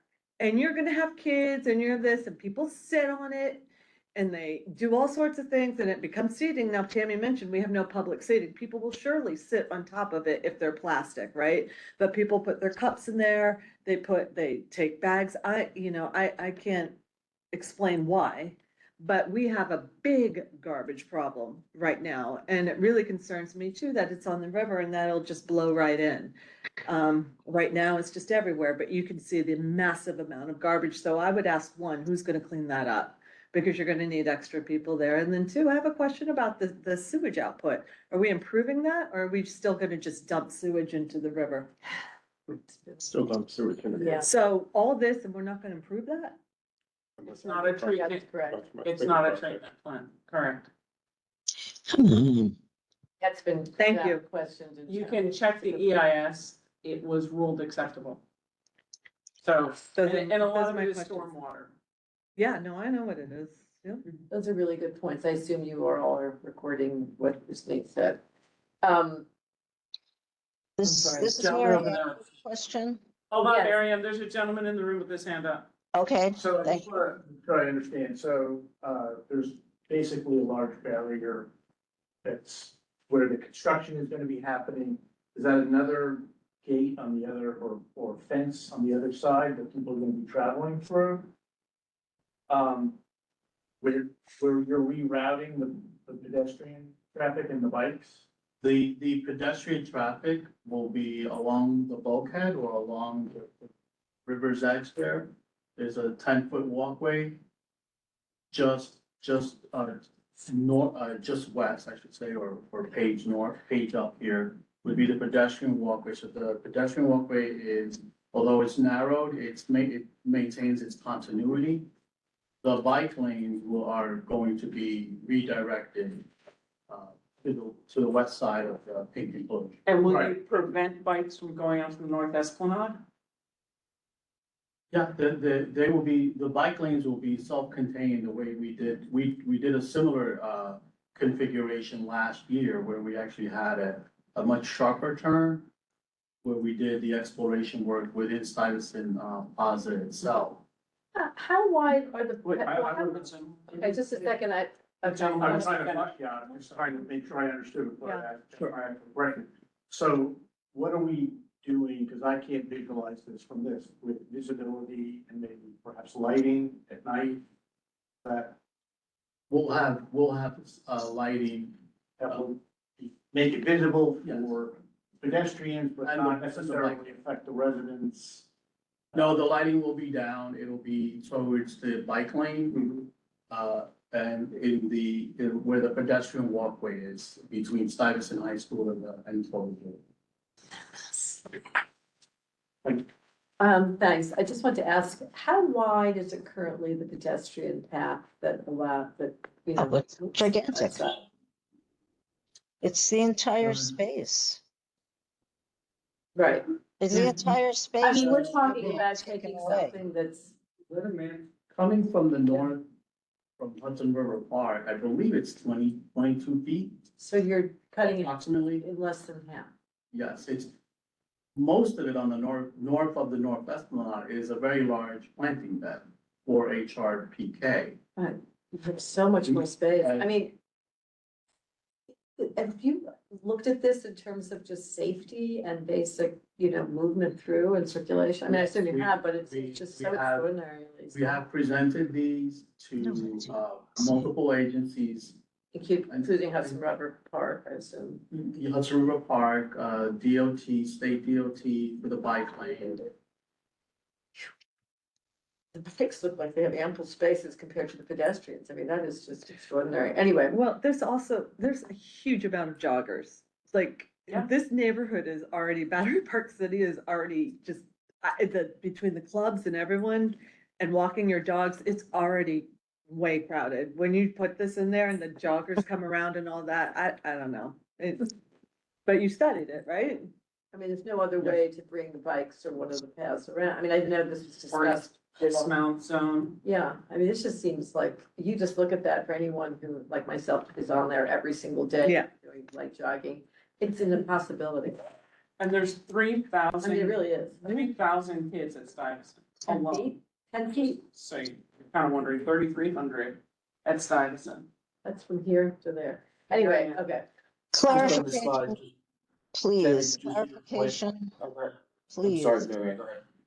Where are the pedestrians walking? Will they be walking in this visual? Will they be walking between the bike path and Stuyvesant High School? Yes. So from all the way left to right, they will be walking beside the bike path, that whole stretch. Yeah. Correct. It's 10 Okay. feet, Mary. You see where it says And walkway? it's gonna be 10 feet wide, okay. Now, I want to point out that bicycles also come along on the Esplanade and want to get to the West Street Bikeway. So how will that work? And they need a Mary- line of sight. The West Street Bikeway is being rerouted. Right. If And you it'll see be- those double lines within the two black lines, Right, that is the two-way bike lane that's completely rerouted. It's being rerouted into the pedestrian area to Yeah, yeah. allow for construction, and the pedestrian area will now be a 10-foot walkway from the end of Chambers through until you have to walk along the water, Right. right?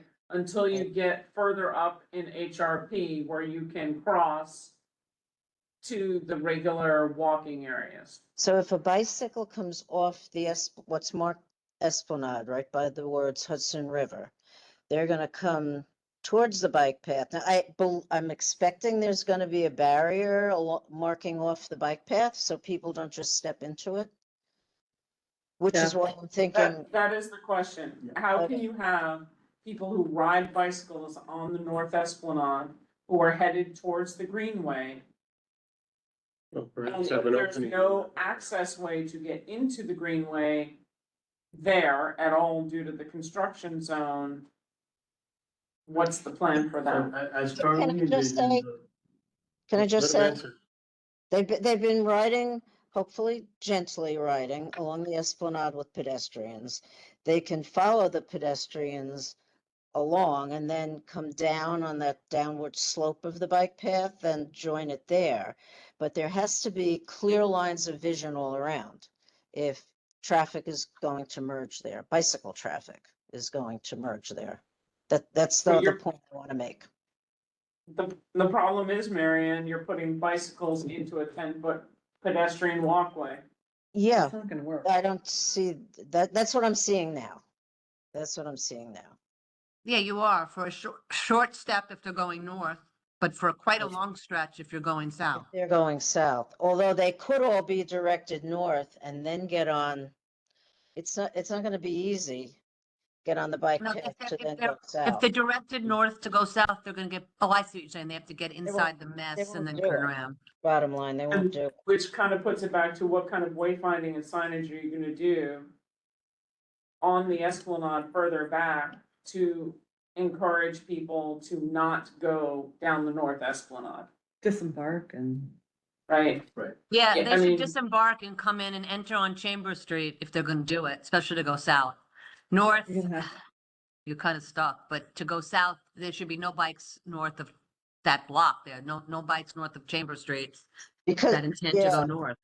and that walkway will become a sidewalk, so technically bikes should not be on it. So there's gonna be a lot of signage, because this is gonna be a big new concept for bicycle riders.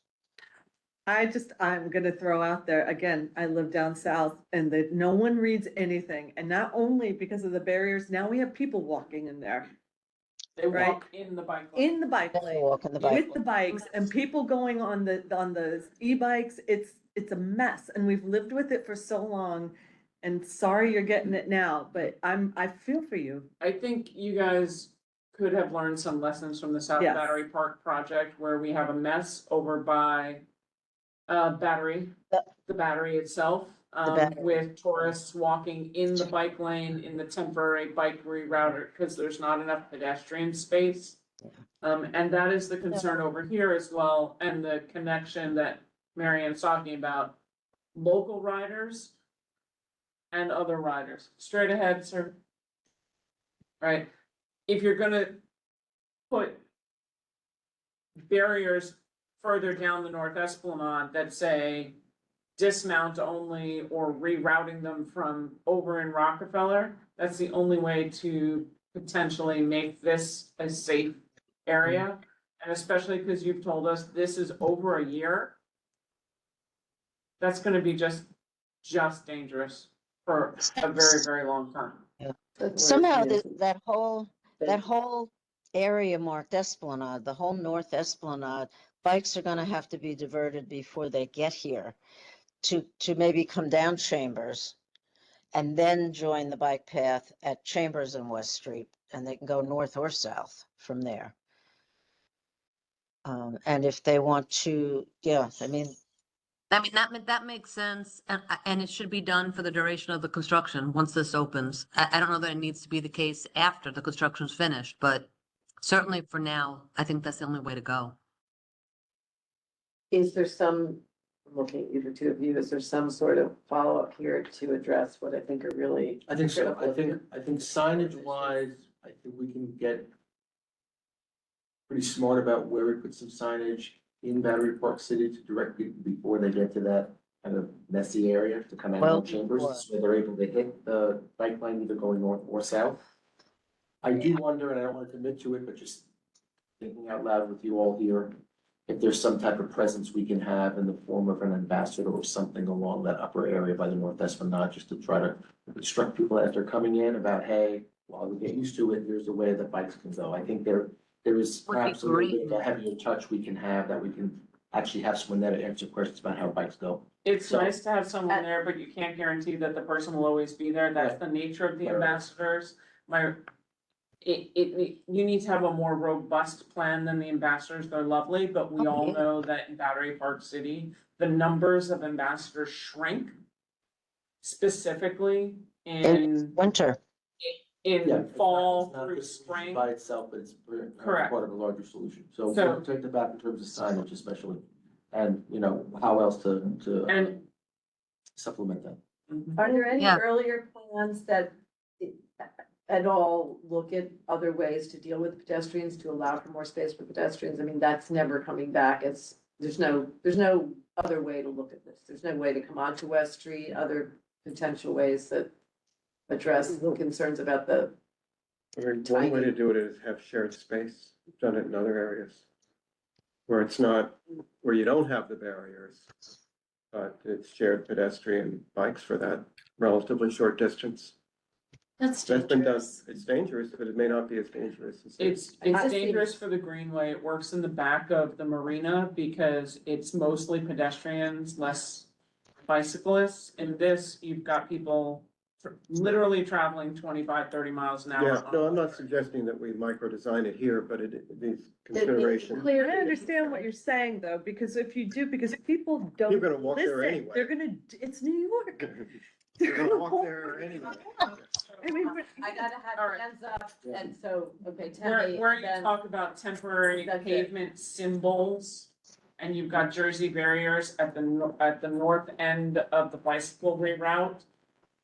I Yeah. think your signage needs to go way further up the bike route to be able to tell people construction zone on bike lane, and then rumble strip the crap out of that to slow people down. Yeah. Because it's not going to be a pleasant experience. The bicyclists have less, quite frankly, to worry about. If they were gonna try and go down the North Esplanade, they're gonna end up coming around because they won't be able to get out of the construction, and then they're gonna take a sharp right and either go up Chambers, or they're gonna try and come back through the walkway to the North Esplanade, if that's what they're, there are there are bike tours that do this. So this is why we know this. It's really about trying to have people understand it'll be a construction zone and limited access, and really could work for the benefit of many to have the North Esplanade have more signage way further back and barriers up there that say pedestrian only. Okay, so I think Jeff, Just last wanna- comment on this. There was a similar situation on the bike path up near Pier 40 when the construction was going on up there. And my memory is that it was sort of quasi shared space. And if you, I mean, there were painted lines, but there weren't barriers. And so Yeah.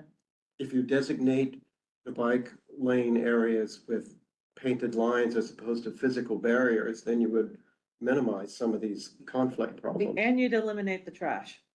Yeah, you did have a lot more space that you could come off. Yeah, Take it was come a off. tight squeeze. Yeah. Well, you could come off, and you could also go around the pier itself as a, Well, yeah. yeah. I mean, that was, you had an option, I mean, I don't know if I felt like I had an option, but, And so here we Vera, are in the okay, just a second, Vera, did you have another comment on this? Actually not, I just want to know about the steel plates that you're putting on during the day, right? You're steel plating 9 or 9A, the West Side 9A, Highway. And how are you laying them down? Because one of the things we've learned through the jail construction are these steel plates are some of the worst sounds. It's when you hit those Oh steel my plates and you're going up and down, especially on the highway at much higher speeds. The That's sound the next of slide. that steel plate Yeah. is really awful. So how are you placing them just to reduce impact again from noise and sound? There's school nearby, there's also a senior facility. Across the street. That's across the street, so during the day. Are you gonna do that? Just bear that, keep that in mind, so these, Sure. when traffic is going over, you're not getting that bang, bang. It's like, it's one of the worst, sounds that one can hear. We have it. Okay, so, We do have quite a bit of slides, so I'd Yeah, like to yeah. I'd like to speed it up. Yeah. Just because it's. yeah, you know what? It would maybe be we'll really do- great, Alice, if we Yeah. could move along, because I'm getting a lot of pushback with text messages We're saying on the there's next people here. slide, who's not holding us up, but, Thank you. yeah, go ahead. So now this slide here represents the tide gate work. There's another tide gate in there are a total of 5 tide gates that we're gonna talk about at different locations. This tide gate number 5 is going to be placed in the street right of way, right where Chambers Street turns and becomes River Terrace.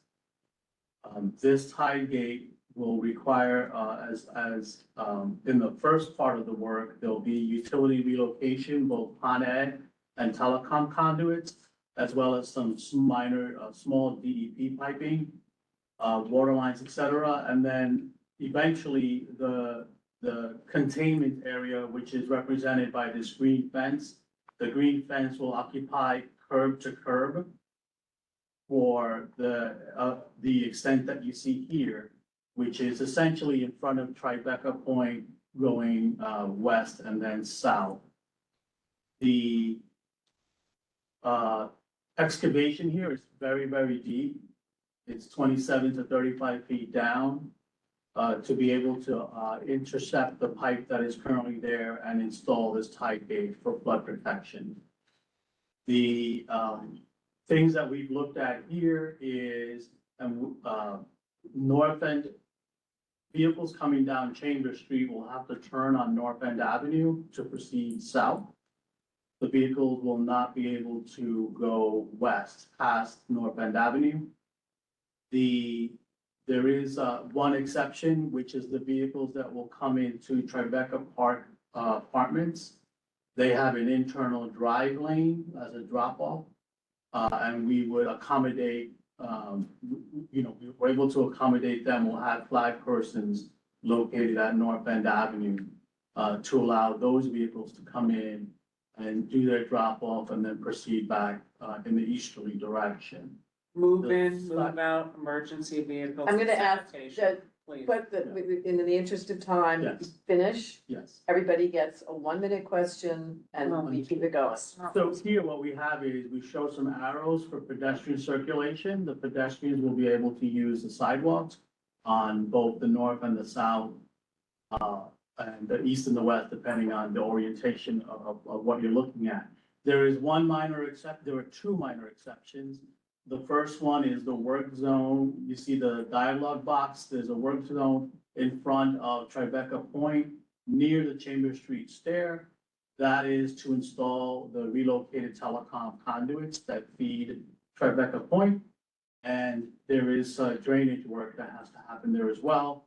And then on the right side, bottom right of the picture, there's a short-term closure for electrical pipe installation for pipe to run to a Con Ed manhole. So during those 2 instances, we will coordinate the work with the respective buildings and notify them, et cetera. The sidewalks, the drive lane would be impacted for Tribeca Park briefly. And then on the north side, Tribeca Point, that's a very short-term closure. The overall closure here is about 6 months, and it runs from October, or when we actually start, through April of 26. There will be some temporary minor reduction in parking spots on the front or the north side of the street on Chambers, which is Tribeca Point. About four parking spots would be affected there temporarily. Then on the south side, there are 3 parking spots if you run from the hydrant that's currently at the corner over to the Tribeca Park driveway. You done with this portion? Yes. Are there any questions or recommendations? I have a Any quick in- question. Before, I Just a minute in the asked if you room. could, in your presentation, explain about move in, move out, handicapped accessibility, and emergency vehicles. So the move in, move out will be coordinated with the building owners, when the time comes. Because, those are subject to, the individual needs of the building, so we'll have to coordinate live with them. With respect to handicap accessibility, that will be maintained on the sidewalk. You would have to proceed south to, Warren, Street to be able to cross if you're headed into Rockefeller Park. Accessoride for anybody who is, especially who's. Unfortunately, in this situation where we have this massive excavation in the street, there's just really no choice here. If we could look at signage and maybe designate a location where Accessoride would be accessible, would be able to pick up and drop off tenants, et cetera. As close to the fence as you can get without going into. Correct, like possibly between the drive loop there, that would be, that would. So I ask that you look at curb cuts, you work with Accessoride, and that you come up with a plan, and that there are people from your outreach team that are in each building, like I mentioned, going into the school tomorrow, going into each building, having a discussion and having it worked out and planned, so it's a little bit more proactive, please. Okay, I see another, Justine, your hand is up. I'm gonna try to really limit to 1 minute. No, I'll be Thanks. really quick. I just want to know if you've Great. spoken to Tribeca Pediatrics, which would be at the edge of the angle at the bottom. They're there as a business, and any other businesses that are there to let them know this will be happening. Because that's going to severely impact how I assume potential patients would access their business. Who are in stores.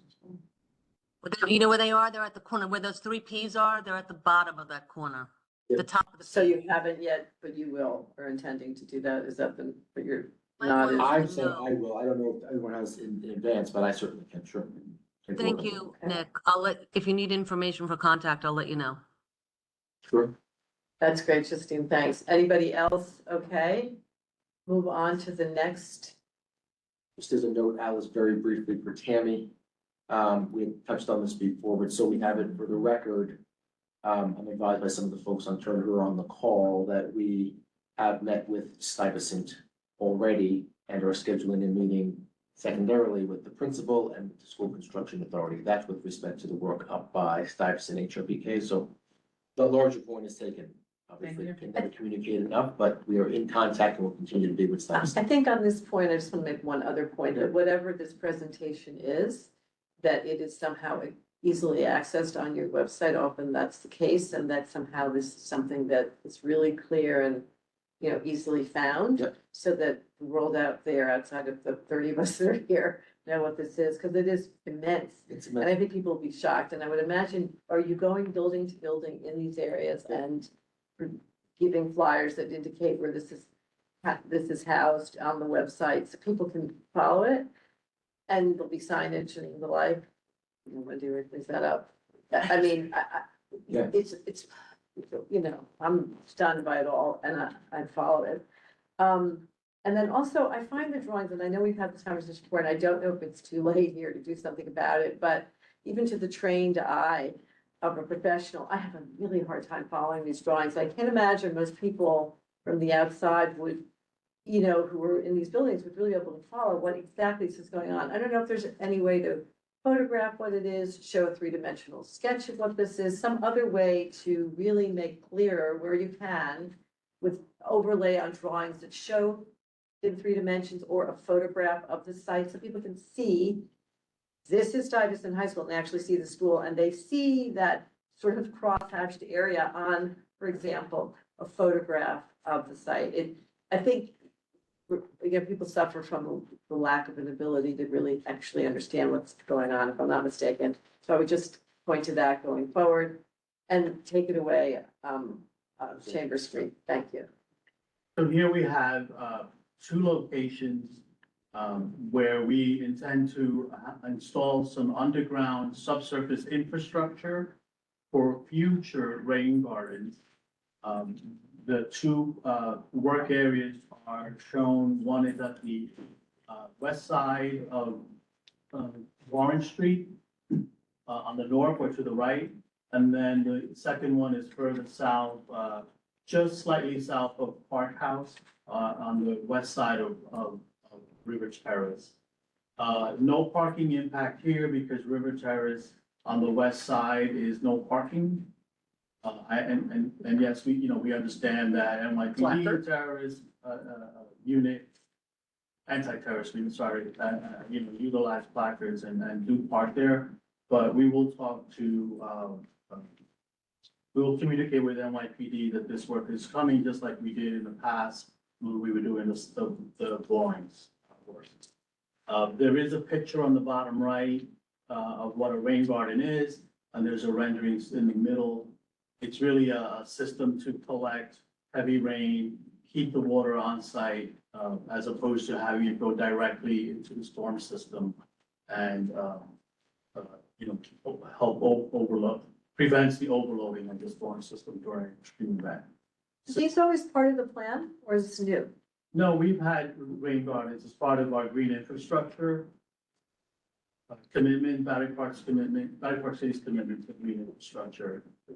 But has the public seen this particular location before of the two rain gardens, one at the end of Lawrence? I'm getting a no here from the Battery Park Club, so. We've communicated it in our. I know I have seen it before, and it is environmental protection, but why these two locations? Why at the end of Warren Street? And it seems like very tight there. Is there, why these particular two locations? As opposed to other locations? Yeah. I'd have to defer to the design team. It has to do with the area and the amount of water in a particular catchment area. These represented the best ideal places to locate them. Well, yes, I would mind a little follow-up on, just to know why that is. And what is the cloud-like looking line above the rain garden? I haven't so indicate. What's that? Oh, that's the park house. That's the what? Rockefeller Park House. Inside of Rockefeller. Oh, Jim Bell. Where the bathrooms are. The graphics have to be a little bit tighter. Okay. Where the ping pong table is? Yeah, we go and rent the toys for the, And then to the right is where the handball court and basketball courts are? Oh, that's that kind of. But they're just not indicated? Yeah.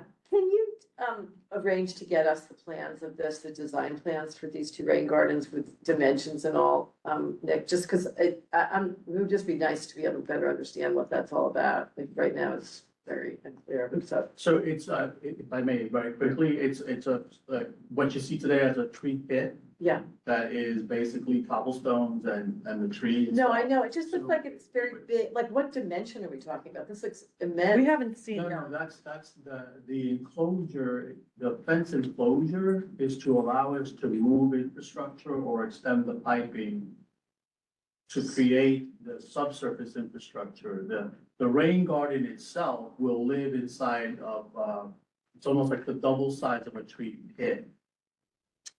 on the bottom right. So could I get it, could you provide to the public a drawing that indicates what you're now verbally saying? It isn't indicated in this drawing, so we need a drawing. The picture. No, no, you're showing a plan and you're showing large areas with red cross hatching.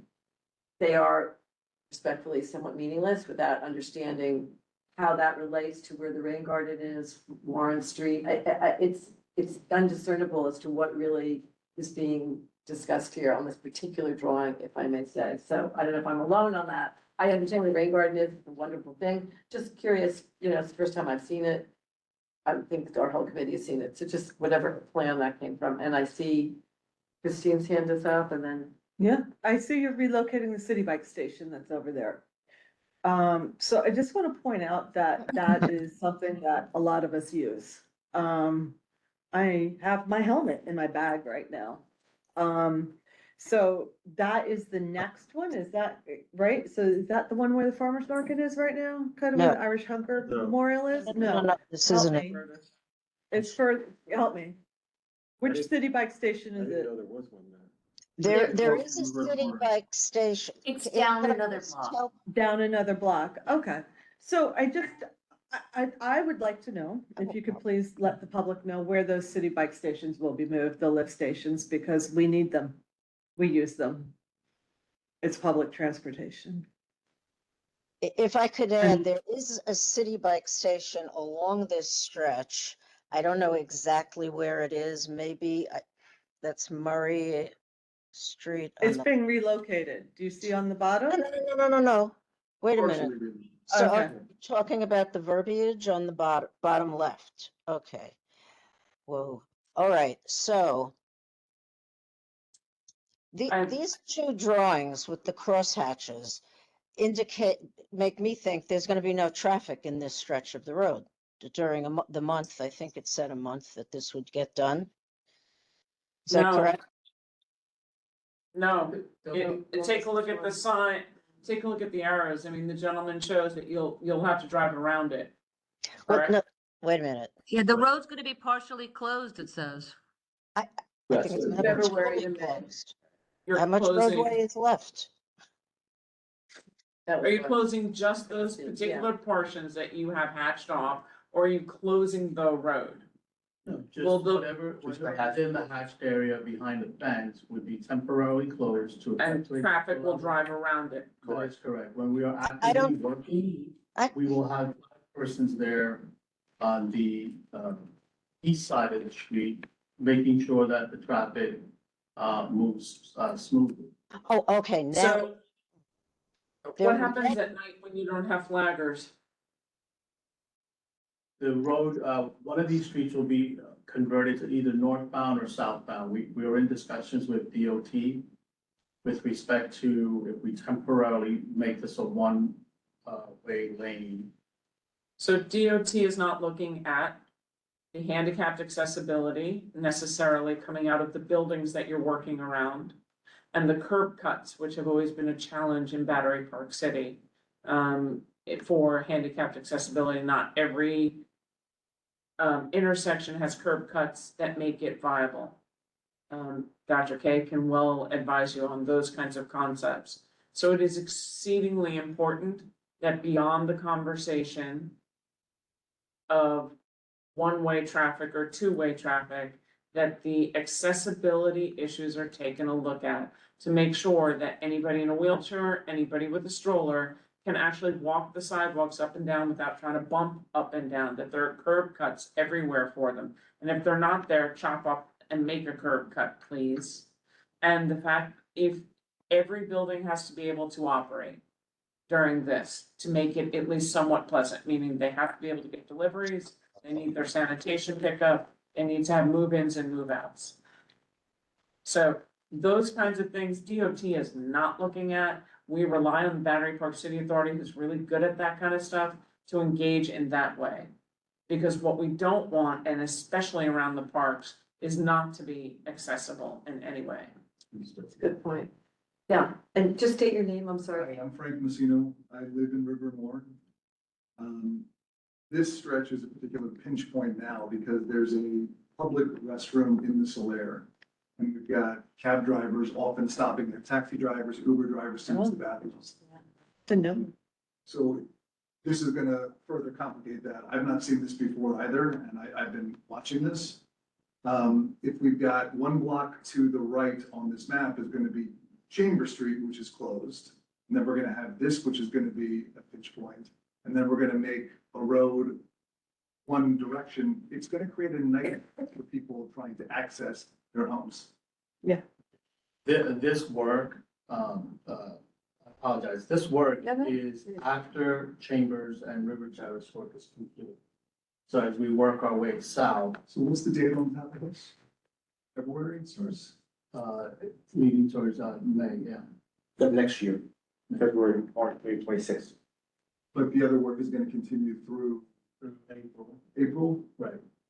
But it would be a much smaller reduced footprint at that point. February, The March. excavation would have been There's done. gonna be overlap. Yeah. Yes, there is overlap. There'll be overlap, realistic. Yeah. It's two parallel streets. It's a really important point, and hear from a resident who's, you know, pointing out the reality factor here, which. Again, it's, even if you partially remove the city bike station, which is directly in front of my building in River and Warren, we have this issue now where you've got a ton of double parking there because people are using the restroom. Again, just a reality to keep in mind here as we're looking at this. Yeah. Really good point, thank you. I think we have a few other folks from the neighborhood, so let me just get to those. Diane and then Michelle and then Yeah. Mary Ann. Diane, and yeah, and anyone that's gone once already, I'm gonna ask that if you listed something really urgent and it hasn't been stated before to maybe, you know, seat your time. Anyway, go ahead, Diane. I apologize if this had been mentioned because you talked about accessoride, but what about emergency vehicles like ambulances or fire engines? Would they be able to have access? Yes, that's been a concern of DOT when we presented our NPT plans for them. And they have confirmed that we are okay with respect to our plan at the moment. Okay, thank you. Michelle. Go ahead, Michelle. Name. Michelle, go ahead. You can unmute yourself. I moved you up. While we wait for Michelle, Mary Ann, do you have something else new to add for us? Nope, she lowered her hand. No, actually, the previous speaker brought it up, that this is horrifically crowded all the time. That's it. Yeah, okay, yeah, I'm gonna request for Michelle that she unmute. so All she right. knows. okay. Michelle, are you back?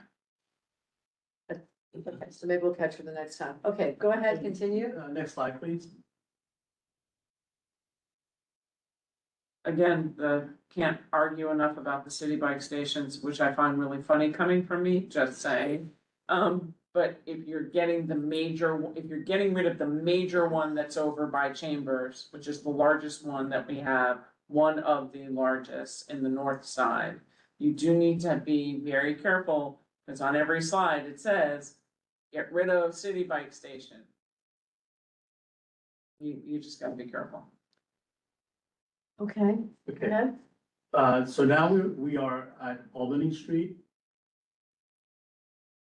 And at the street end of Albany Street, where the upper room is, there is a need to install a tie gate to prevent storm surge from entering Battery Park City through the underground storm pipe network.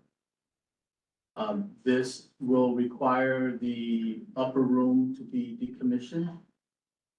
Just use demolish. And what will be temporarily relocated are the benches that you see in the picture. Those will be moved elsewhere. The area will be contained in a green fence, and the tie gate installation will take place. There is a fire call box at the very end of the cul-de-sac that will be relocated slightly south. And there's also a hydrant there that would be relocated to create this access point for the tie gate work and also for the future entrance to the Esplanade. During this construction, the access to the Esplanade will be closed from this street end. And the other thing to consider here, or that we've considered, is there is also an internal drive loop that is just east of Hudson Tower or 350 Albany, which is between Hudson Tower and Hudson View West, which is the building further east.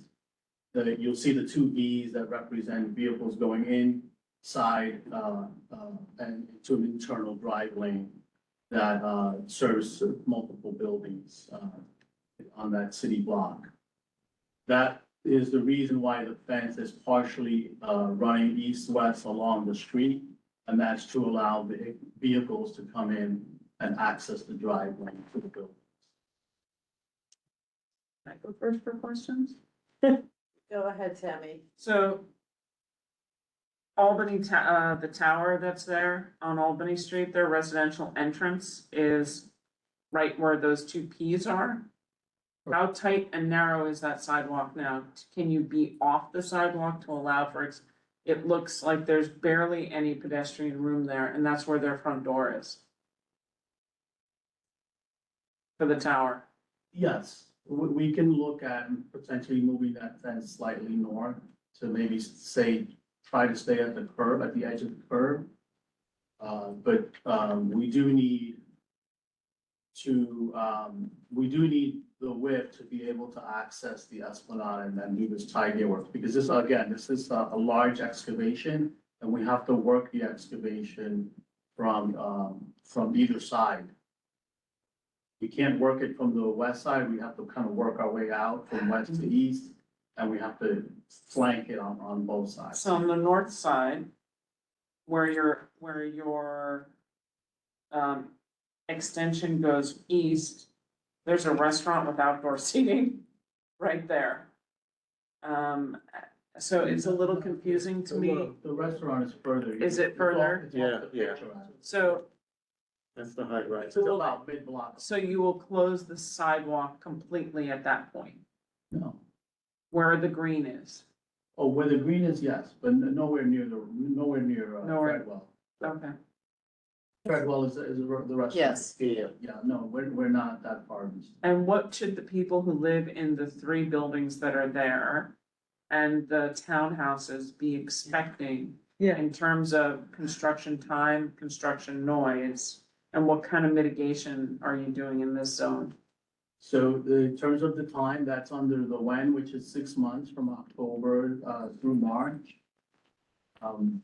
In terms of the noise, the fence will have sound blankets on it when we're doing the excavation, which is actually further west. The excavation is within the entrance to south, that's The only work entrance that to will what? happen- I'm sorry, couldn't understand what you said. Within the entrance to south what? To the Esplanade itself, the tie gate work is Thank you. happening at the, what on this picture looks like the bottleneck between the 2 planters. That's directly underneath the upper room is where the tie gate infrastructure is going. And so the upper pathway on the Esplanade will be closed off. Yes, that is correct. We have a note there that says ramp to be maintained at all time to allow anyone that's on the upper Esplanade to traverse and go to the lower Esplanade coming from north to south. With the little dialogue box there. So we did try to, we did consider accessibility here. Interesting. What, can you elaborate a little bit on what the work is? Is it like jackhammering of all that cement in the upper room? Is it, because I've seen many things, is it one of those things that goes kugum, kugum, kugum all day long that you could hear half a mile away? What is happening there? What are you gonna do? The upper room structure will be decommissioned, which means we will have to break apart the concrete. It's a concrete structure. Yeah, And then once that is clear, the podium or the platform that the upper room sits on will Yeah. be, with the jackhammer? yes. That's all, it's structural concrete based. Okay. So we do have to jackhammer it. And then at some point, we'll have to break through and then start the excavation for that tie gate. How deep are you going?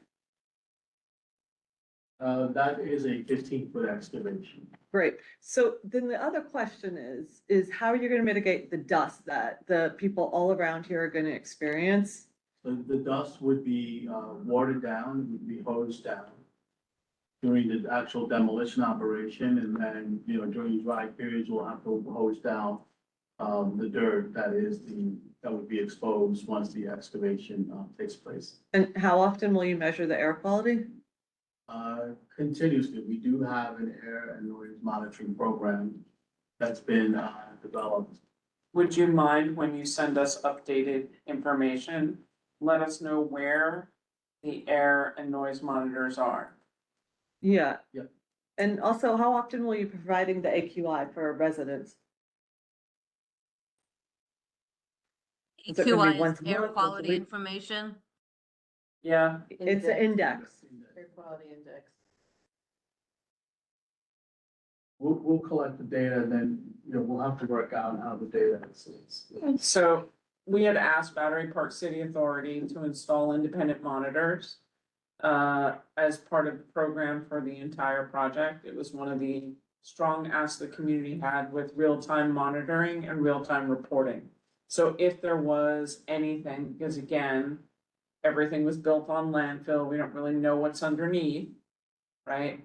And what we asked for was, and because you're most certainly working around everybody's buildings and their windows, is that there was monitoring, independent monitor that worked between Battery Park City Authority and the community, which obviously you'd have to deal with. And then we also asked for live data. It doesn't help to know that there was a problem with the air quality a month ago. Correct. You're also dealing with something that when this stuff is stirred up, and it's gonna be an enormous amount being stirred up. Those of us who live down here are familiar with this, and unfortunately, the diseases that come from, and the horrible diseases that come from this dust don't come until 10 years later. Okay, it's not something that you're gonna know within this scope of project. You guys will be long gone. So I would. Yeah, one of the plans that we've gotten in the past with other groups that work, on large projects like this, or environmental plans show exactly where these monitors are, for both noise and air. So if you would be good enough, and I'm pointing this to both of you, to come back to this committee in the very near future with a plan that indicates where those could be installed and, familiarize folks about what that's gonna look like, that would be really a good idea. Yes, Yeah, I have a question about the staging of your equipment for this work on Albany and the elimination of parking spaces as a result of the staging area for the equipment. And can you estimate how many parking spaces will be lost because of it? Sure. So on Albany Street, on the south side of the street, there are 7 affected parking spaces. And on the north side of Albany Street, there are 4 affected parking spaces. And how many in the north are we talking? Like what are we talking overall? Because so far we're only down here. We know that the placards, even though you claim they're not a parking spot, right? They're there. Well, if there are no parking spots, placard aside, we shouldn't really be counting a no parking spot or no standing. But how much parking are we losing on Chambers? How many parking are we losing on River? How many parking are we losing on Warren? How much parking are we losing everywhere? I apologize. Can you get back to us on that? Yeah. And give us that specific. Sure, I can give you the. Like, we want to Yeah, ask for I can give you the trees numbers and right now. finally got it. For Albany Street is. Just to follow up on that, Albany, not where the cul-de-sac is, it's right in cul-de-sac, but if you're driving toward the river and away from the river, and parking spaces are taken away. So if you're parked, let's say you're parked on the north side, and you have to now come out of Albany, are you going to be expected drivers to pull out and make a U-turn to come out? Or, I mean, how's that supposed to work? How are they gonna get in and out of that street? The vehicles will utilize the drive route in the building.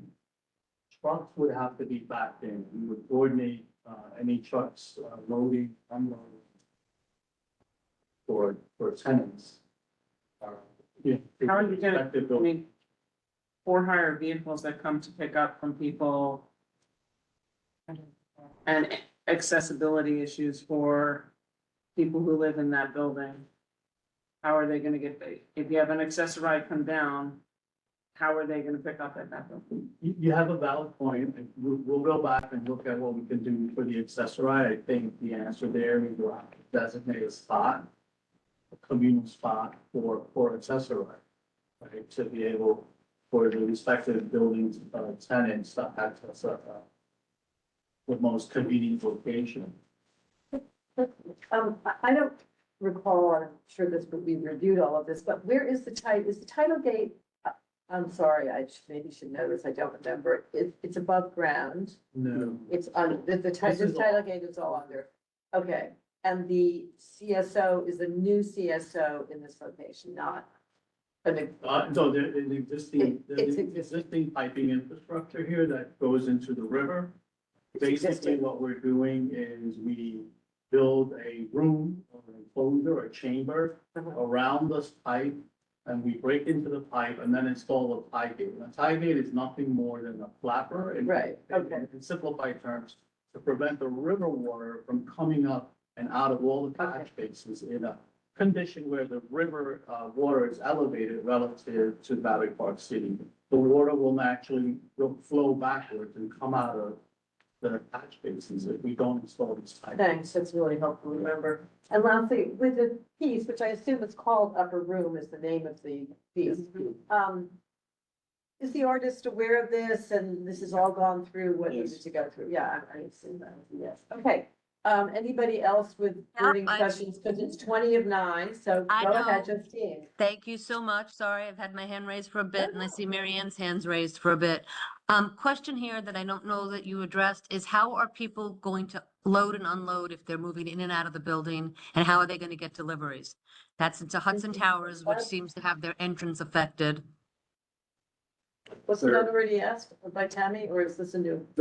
I don't know if it is. I didn't hear, if it was asked, I didn't understand the answer.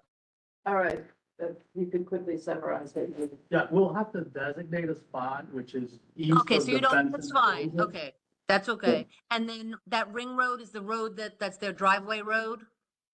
That's back That behind the stays open, buildings? Justine. Yeah, it's inside the property line, just. Got it. between Thank Western you. Park, Hudson Tower, Hudson Blue. Thanks, Mary Ann. So my question is about the upper room, which has been here since very, very early on. Is it just going, Nick, this is for you, I guess. Is that just going to be trashed? It's not going to be replaced? Replaced in the location where it is after the work is done? Correct. It can't be there, given what is underneath it and what we need to place underneath it, as according to what Jose just explained. And the artist is alive and agreed to this and knows about it. I mean, the artist is aware, we have a conversation, I wouldn't say that they love, like we don't love the fact that it has to happen, but it's. Does the location of the tide gate prevent what the community has asked for, which was a replacement with kind, the style and usage of seating for that area? That's a design question, And he's saying yes, and that's Well, I'm not sure he's understanding the question. no, You're just not asking- Nick, the construction No, gentleman. but I'm not sure. he's The tie gate needs to remain open and accessible because DEP will have to do, maintenance and inspections, et Are cetera. we talking manhole covers? What is accessible? What, like, how much of that space does that render the entire area that is currently the upper room inaccessible for community seating, which is what we asked for? We could, to have a replacement in kind for usage for that space. And so what I don't understand from your drawing is how big is it that erector set looking piece that is the tide gate that nothing can be built on top of? That is correct. Nothing can be built on top of the tie gate. And is the gate from the circle all the way back to the square in the line? And that was the only place to align that. And there is no way that you can do what the community asked, which was to put community seating there, which is what we have now. That's where one of our board members' daughter got married. This is where people have had parties. It's a gathering space. So are you telling us that there is absolutely no way that that would be replaced in kind, which is what the community had asked for? A gathering space. Is that true? It cannot be over the tie gate. I can't speak for the Fringe, but I think the right answer here is we have to go back and look at it. and explain further. Matt has in his more hand up. detail. What is the size of the opening for the tide gate on the surface? What's the dimensions of that? I don't have the, Is it similar to what's at Rector Street end now, where those tide gates are? yes, so on Rector Street, you see the tide gate that is installed, you see a series of manholes. Yeah, But if that structure, if the structure within the tide gate itself needed to be modified or service beyond just routine maintenance, the lid of the tide gate would have to be removed, which is what you don't see, but is physically there. You just see the manhole. So what It's is- actually a room, it's an underground room. Okay. But it's the manholes that they access the tide gate through. DEP requires easement, I think it's probably the right time. There has to be minimum clearances from all of this infrastructure. When DEP comes to service, they need to come with their trucks, their box trucks and their, small cranes on the back of trucks and et cetera, to be able to do the work that they need to do. So they have minimum clearance requirements. So, Okay. Guys, So for- excuse me, Tammy, Matt is over okay, here. just He a would like second, say I need to something. say something also, which is it's a So- 8:45. I see there are 10 pages left, so that we're only halfway through, so I'm gonna ask everyone that unless it is critical to say something, not to say it, ask a quick question. I know, in the interest of making sure we see the whole presentation in the time that we have. So, Matt and then. okay, and I'm going to make a rule, it's a one-shot question. We're not going back. Maybe we could just ask the question and they can answer them at another time. So like- The community has to be able to respond, yeah.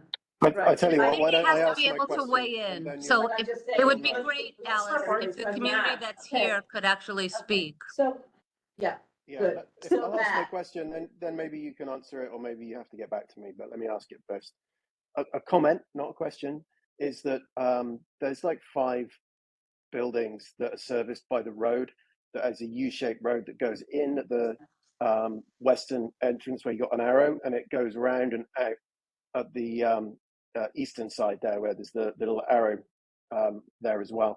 Turning into that 45-degree angle, you're not going to be able to do that if you've got anything of any size. So that's just not going to quite work. But anyway, that's the comment. The question is that as soon as you dig a big hole like that, and I assume you're going to dig another one at the end of Rector that you'll come to in a second, all sorts of lovely little animals are going to scurry on out of there, and they're going to go into all of the buildings around. And this applies to everything else that you've been showing. I just happen to live in this area, so that's why I'm asking my question now. What are you going to do to prevent this from affecting the buildings in the surrounding area? Number one, and number two, assuming that fails, how are you then going to get rid of the problem that is then the problem of everyone that lives in that general area? Because there are lots of animals around there. So we do have a pest control program that will start immediately when construction starts, and we will maintain the pest control. Referring to the rodents, right? yes, Yeah. Rats, yeah. right, rats. Okay.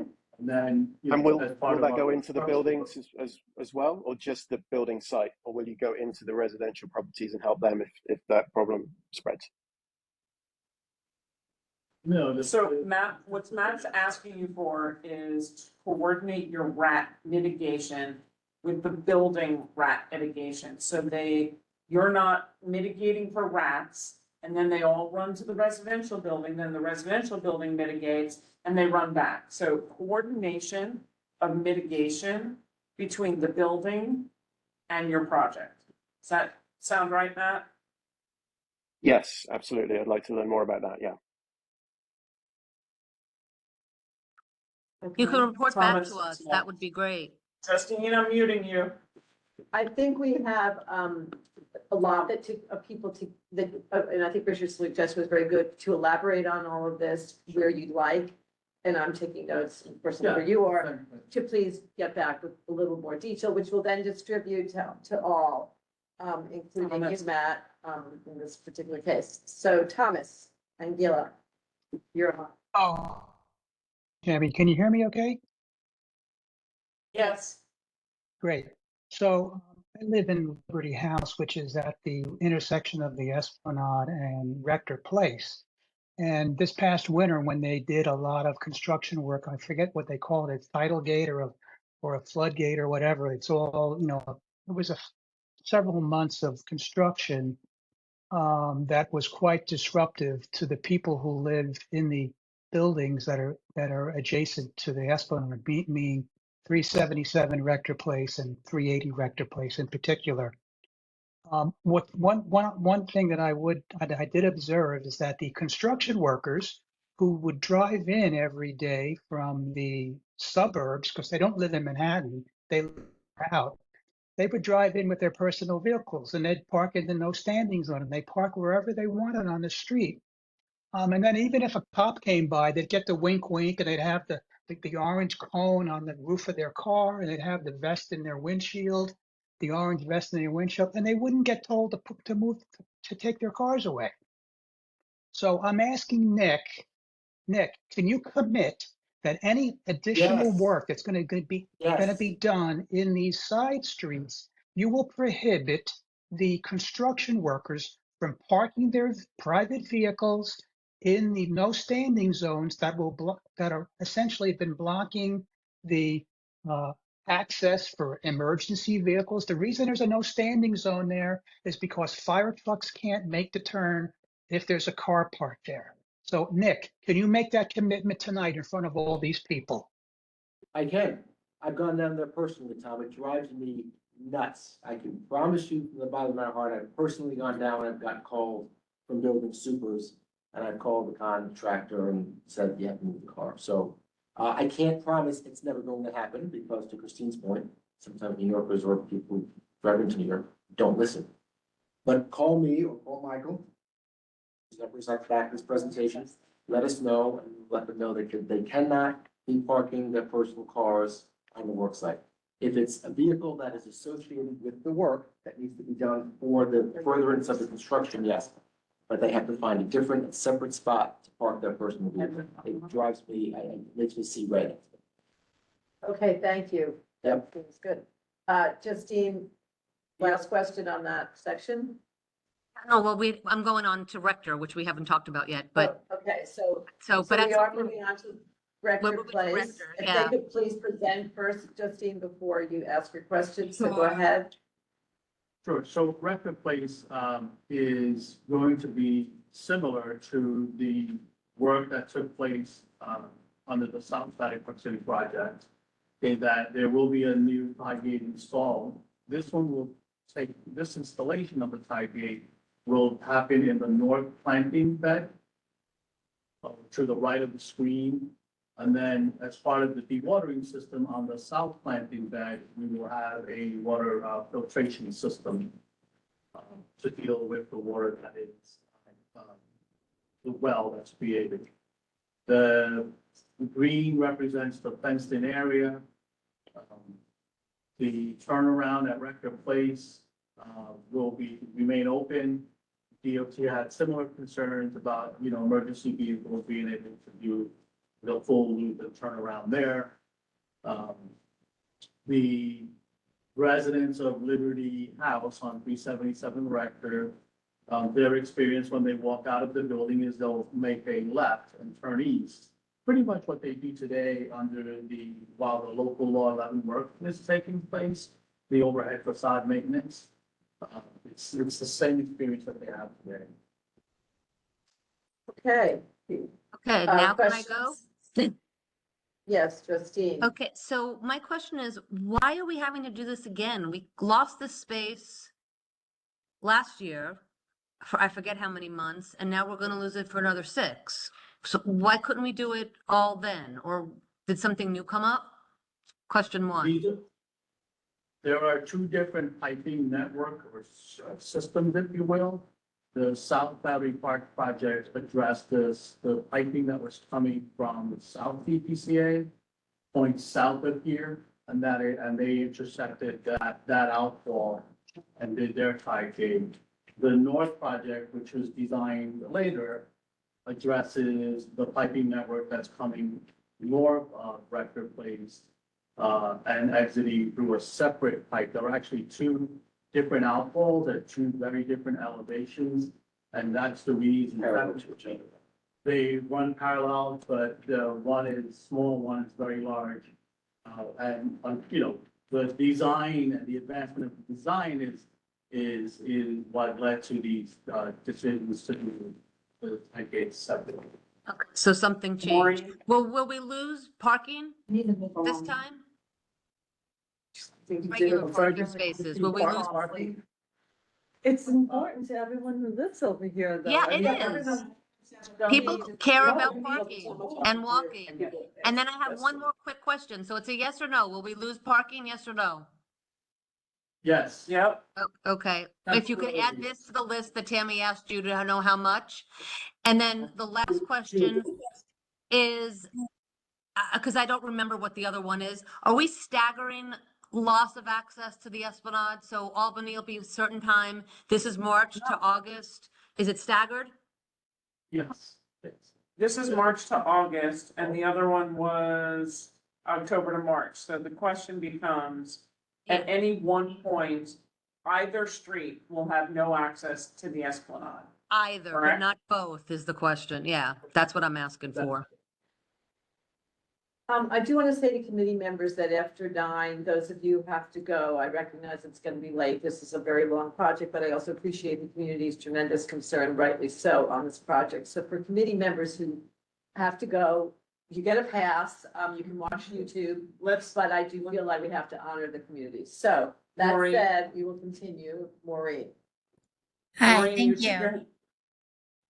Yeah, I live in Liberty House, and I just like to the other point, we just lived through this. And so what exactly will this entail? Is it drilling? Is it digging up the whole place that they just restored? Like, what exactly does this entail? The planting bed to the north. The planting bed on the north side of the street or adjacent to Liberty House was not touched in the previous construction. Noise was So felt by both sides and heard by both sides, as was the dust. The question is, what are you doing this round? So this round, you're removing the entire planting bed on the north side, correct? That's what's here. Yes. Okay. And you're removing all the trees on the entrance that go down the center that you see past the gate? Are all those trees getting chopped down as well? Yes. In the planting bed, yes. You see the ones I'm talking about that are on your diagram, that are over here, all of the tall, mature trees that are here that frame both sides beyond the gate itself are being removed, correct? Yes. There is seating that is along both sides, and all of that seating will go away temporarily, permanently. Temporarily. That's an old picture. That's an old picture. Those trees are not there anymore. They were Yeah, removed they're when already when the gone, work Tammy. was done in this past.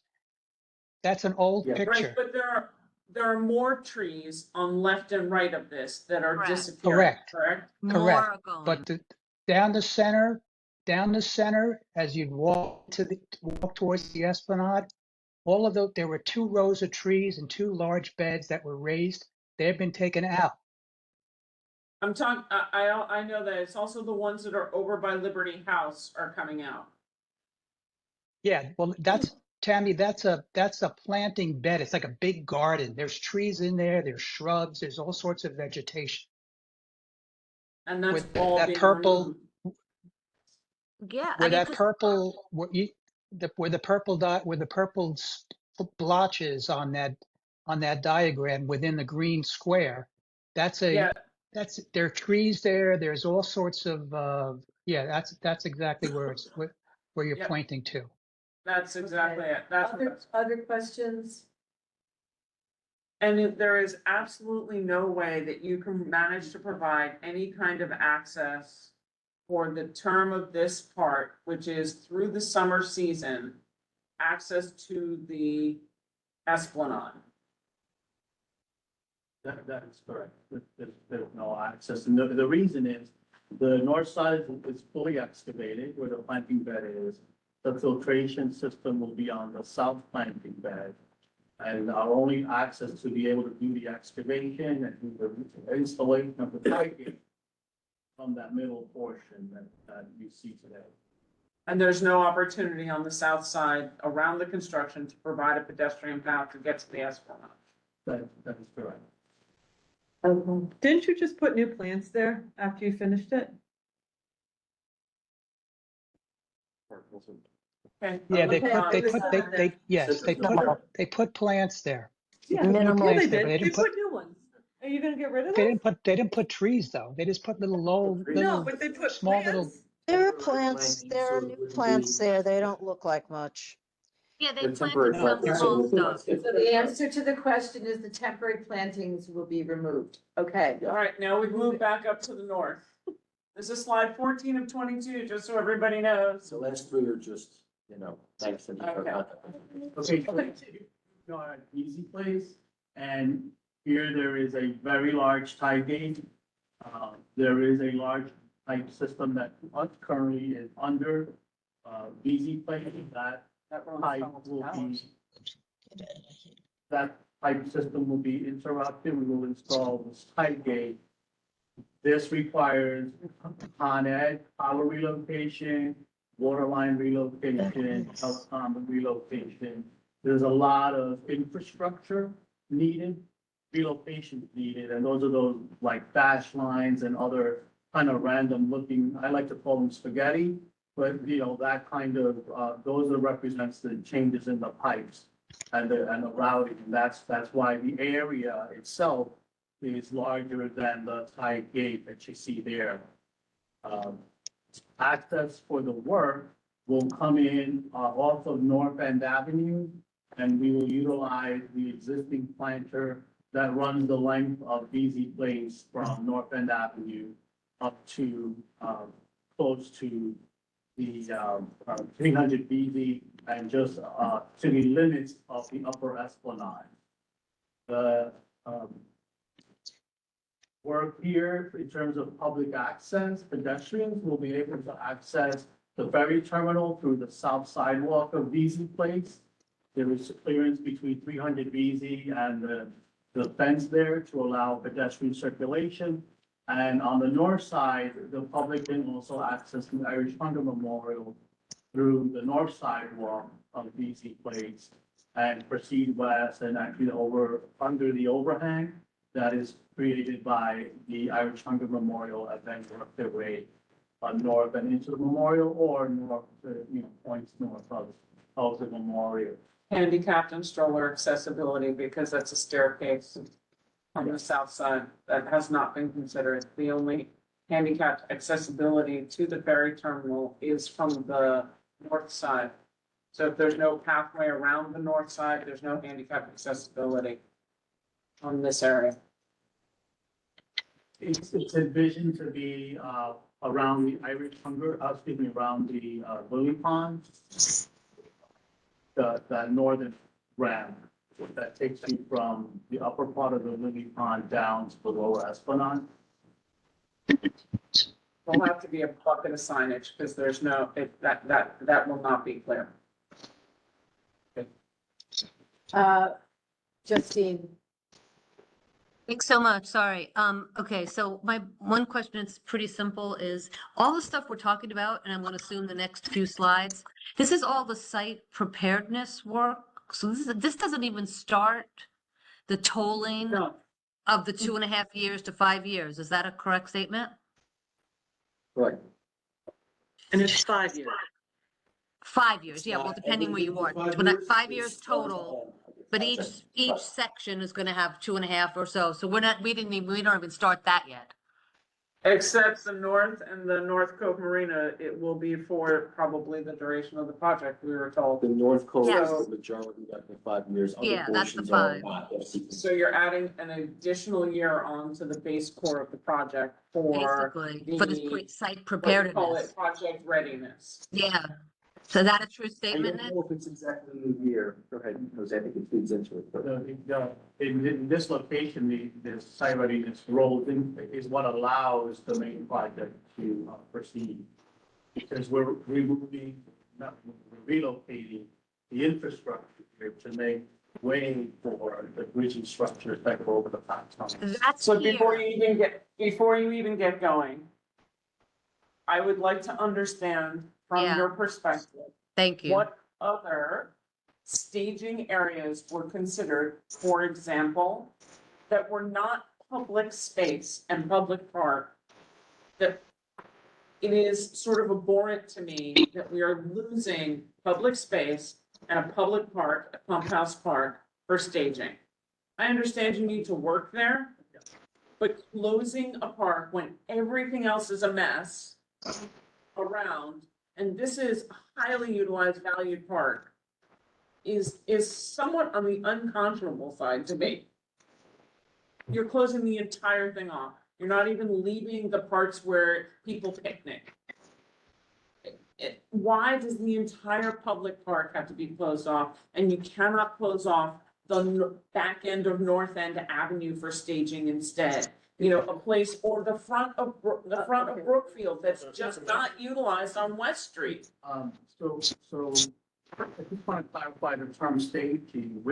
We haven't used the term staging here in Pump House Park. Staging represents like a stored area, which a location where you actually store, you know, where you almost have the ability to store at will. This is not that. And there is no way to restore and keep any part of the public park. Zero. The whole thing is gone. The picnic areas, I'd like to everything. explain this, let me explain the slide, and maybe it can offer some clarity. So, and I'll start at the North End Avenue, right? That rectangular long box that you see represents where the water line and the ECS, or the 24 telecom conduits, run from that location on the north end where we're doing the test pit that we talked about at the beginning. So that is the route that the water line and the conduits take. The relocation of the conduits is the diagonal line that you see running through Birch Grove, which is what you're calling the picnic area. That is going to be excavated to reroute these 24 conduits that provide all of the telecom infrastructure for this south portion of Battery Park City. Telecom for who? All of Battery Park. It's some phone lines and fiber optic lines. So your internet, your cable, you know, all of those systems are all part of the telecom system network. And you're relocating it? We're relocating in that diagonal, I see that, yeah. shape there, because the funny looking box, that's the rectangle with the crosshatch. That is the location of what we call the bridging structure, which is an underground structure that has to be, that will require the structural slab to be removed so that this bridging structure can be lowered into position over the path tunnels. So there are two bridging structures. The one that's shown on this picture is the south bridging structure. That box with the crosshatch is a structural opening. You'll see open water. No, I know where it is. So why does it have to be relocated? What happened? Because currently it runs right through the middle of where that structural opening needs to be. Yeah. So it has to be relocated for the other project. It wasn't that it was damaged or? No, it's readiness to allow the main, FPS project. Oh. And so when you go through there's just beautiful amount of trees there, lots of wildlife, gorgeous place, lots of shade. Is all of that going? Where that line is, where you said you have to dig? Yes. That's horrific. $5 billion and you can figure out how to save that park? That's horrific. We look at the end of the day, I wish it weren't, but we can't relocate the path tunnels. That's where they are. We have to bridge over them. And to Tammy's point, because I hear it and I don't love it, I don't love having to deliver the message, but we can't not tell you, obviously. This is not staging. This is where the stuff exists. So we have to do the work where the stuff exists. Oh. I know You that the it, community did ask I know for that the it sucks. staging structure to be moved slightly to be able to save parts apart. I get it, but at You some were point, told. engineering is engineering and the reality is reality. Cost benefit ratios. But, and Nick, you're gonna have to explain to me the irony here, right? Because this didn't flood, right? Out of everything in Lower Manhattan, Battery Park City was shining. The kids went trick or treating. There were areas that were bad, right? But Battery Park City was a form of resiliency.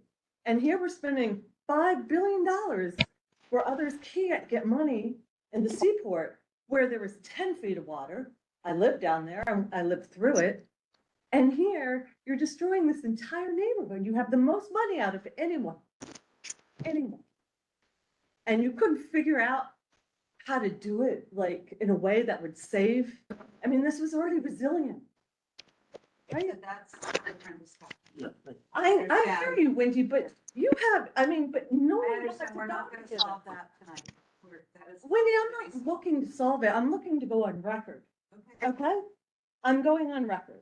If I was on the board, when this came up, I would have voted no. Because I know. Moving on. The Battery Well, Park. but she's entitled, And that's look, okay. you may and not that's agree okay. with her, she I has to understand, say. but it is after All 9. right, stop. The other thing that Nick and the gentleman have not considered is that the Port Authority project will not be done yet.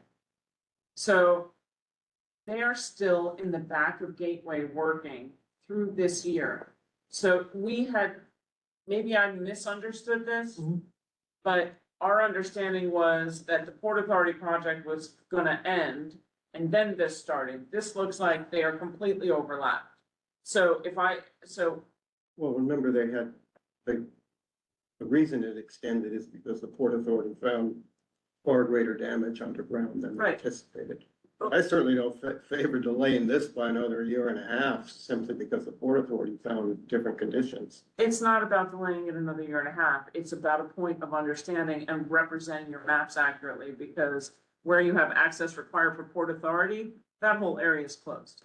Like, none of that public space is available, right? Oh, I see the box there on the left.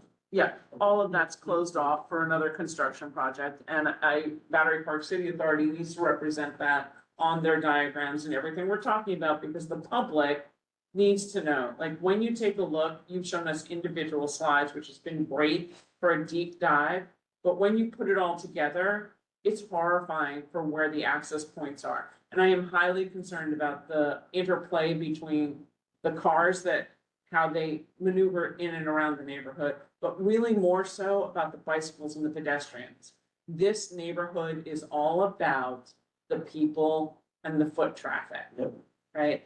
And what I have yet to understand and see is enough handicap accessible, which also means strollers, right? It's a critical point.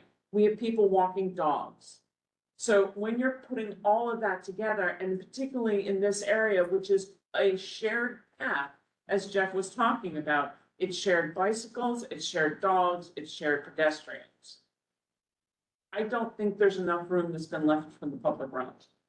I don't think there's enough room for passageway. I think there's not enough safety considerations put in for bicyclists or public space activation. Benches being removed everywhere. Where are people gonna sit and go? Are you adding benches anywhere else? Is there any opportunity? Is the construction in this area also only 7 to 3:30? And will that only be Monday through Friday? Yes.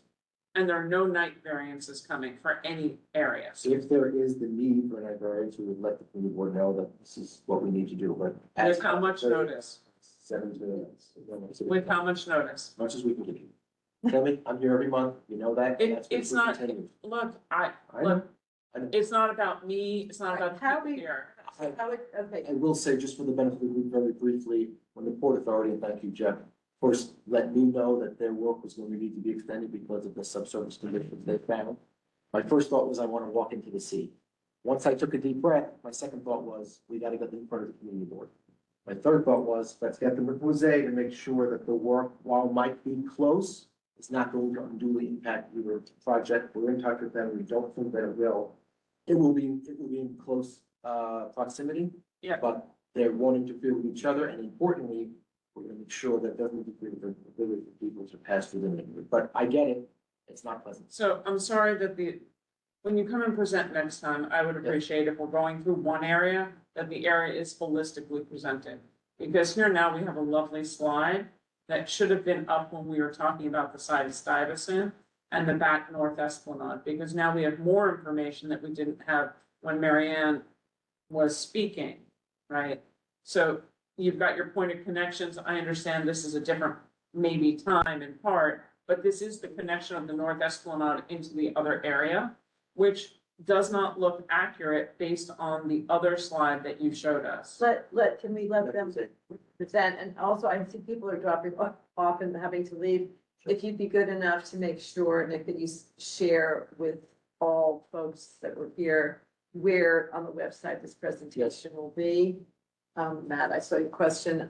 So just continue on. And also, this YouTube will be posted, today is Monday, by Wednesday, up on our CB1 YouTube site. Yeah, if it's helpful, also, once I have this finalized, if you want to drop the link to this presentation in the YouTube video, just drop it. But here we go, it's. We're at the end almost, right? Yeah. We're at the end, yes. Okay. After this, it's, I just said a few. So this slide, what this slide shows is really trying to capture Tribeca Point on the west side of the North Esplanade. Earlier in the presentation, I mentioned and showed the logistics setup at Stuyvesant Plaza and HR Hudson Park. Right, so this is essentially showing where the water lines are routing within these two different work areas. And I mentioned before that we're connecting to the water line that's further away, the sidewalk and Hudson River, Stuyvesant Plaza, and then that line comes and enters Stuyvesant High School. So this is just showing you the piping system relative to the work, and it's to maintain continuity of domestic water and fire service for both Stuyvesant and Tribeca Point. And will there be benches removed from this area?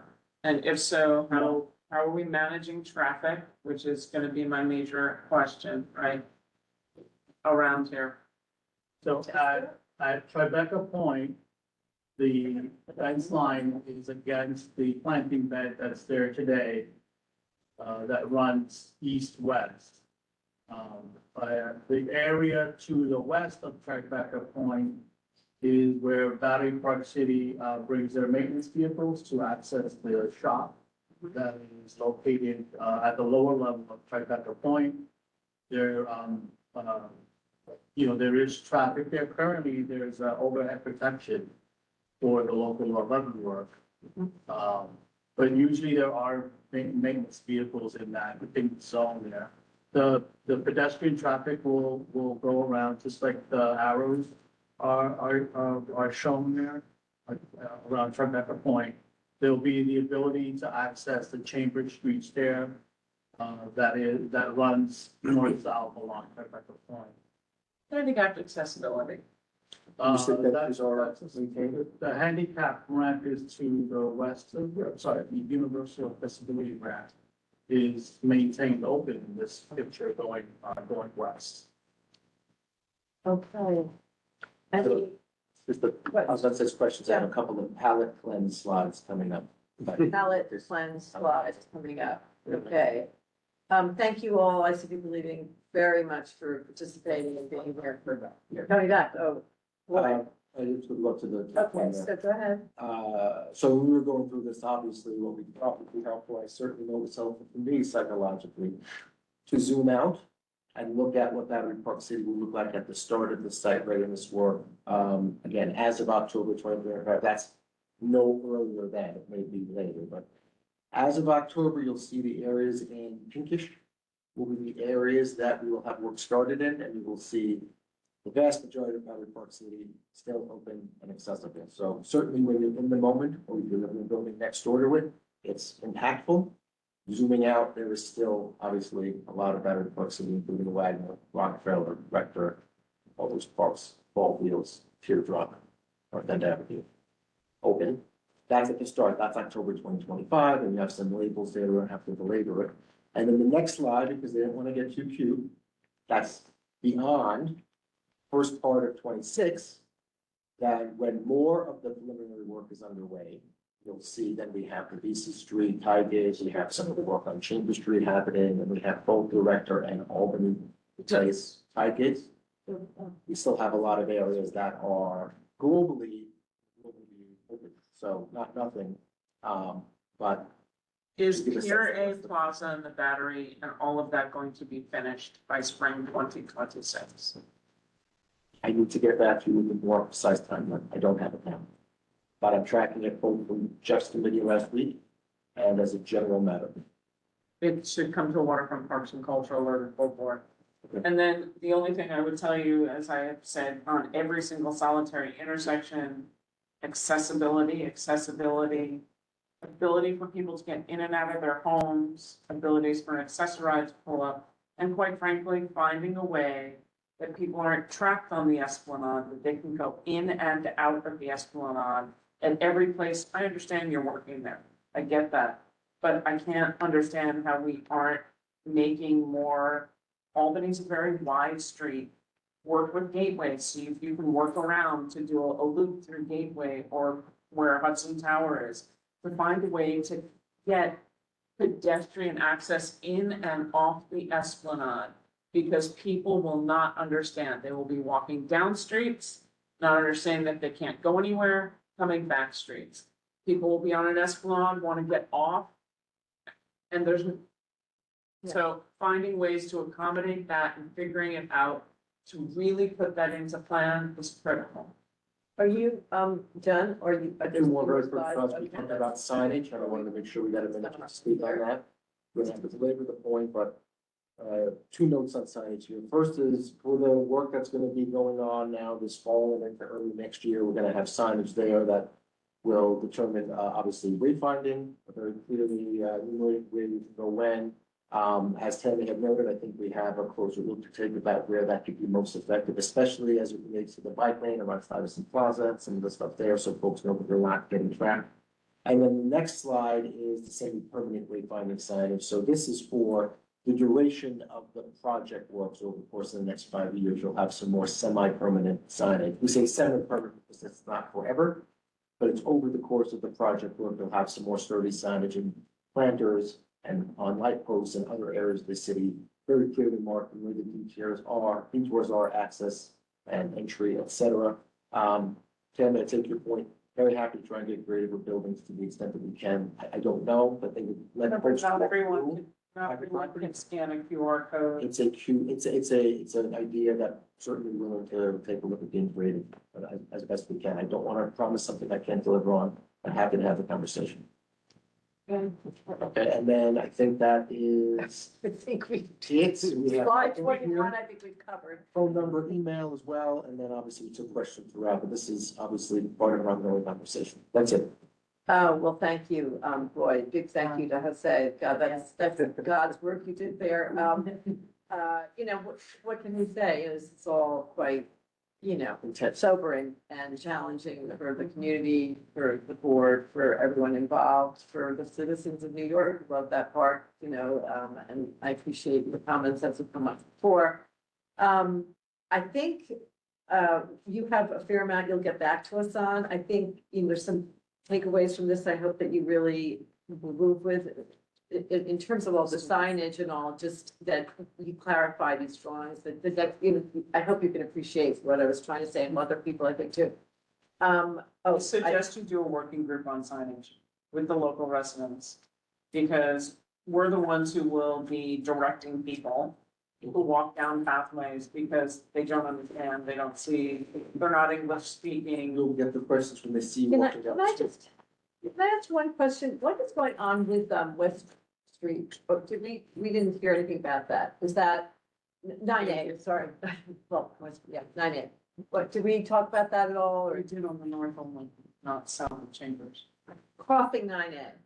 That's not, we did that, I don't remember seeing anything. about that. No. Okay, that's great. That's not site preparedness, that's the project. And that happens, You'll have a schedule for what construction will look like in 2026 and beyond, or next month or so. you will have a schedule that shows us, and, well, what is the timing on that? Yeah, like, so when I said it when I started, we wanted to come tonight, no, it's okay, it's been a long meeting. We want to talk about site preparedness, because that was immediately coming up. Over the coming months, we want to be back to the committee, whether it be BPC, EPC, some combination, on things like what the project schedule looks like, maintenance and protection of traffic, construction, staging and phasing, some of the streetscape improvements that we're working on. Can you just give us an estimate though, Nick, as to when that 9A will be, that would work? Oh, that Yeah. work? Yes, that's all. It starts when the main project starts, so that'll be due on it. Well, Did you just say so it's- Q1 of 2026? Yeah. Yeah. As of now, yeah, as of now. Okay, great. Just for the board members, just to know that what we're obviously going, not obvious, but we are going to postpone our discussion of this with needs. Please take these with you, however, board members, and use them at the next meeting so that we have something to talk about, which have to be. Thank you. Nick, I would ask that you kind of have a conversation internally and do a little bit more of a deep dive on looking at bicycle routes in and around Battery Park City. Really big, because bicyclists are on the Esplanade, running groups are on the Esplanade.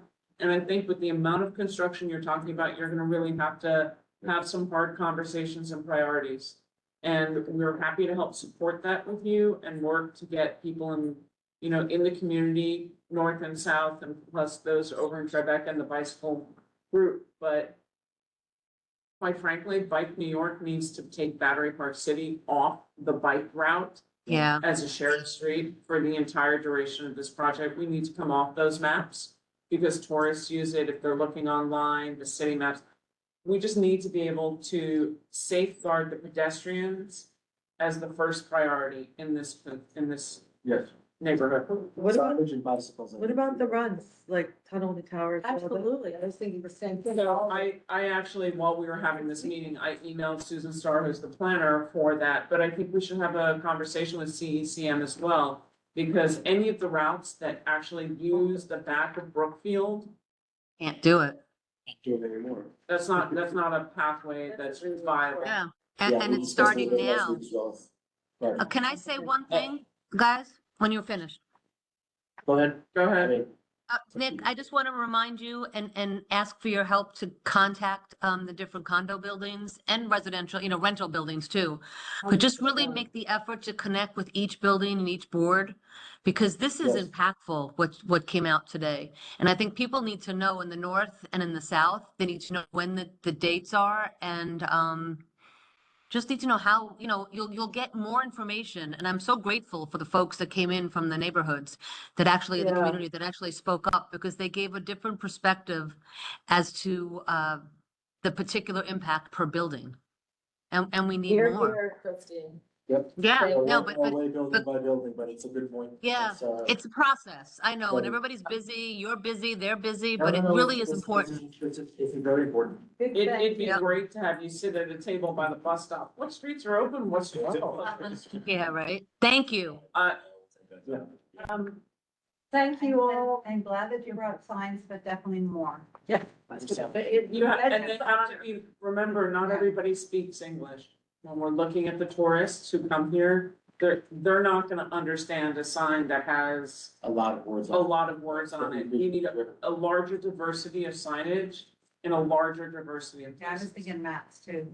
Yeah. Yeah. Maps. Here, We are here. here, here's how to get. it. Yeah. Say goodnight. Yeah, thank you very much all. Meeting is adjourned. Wow, bravo.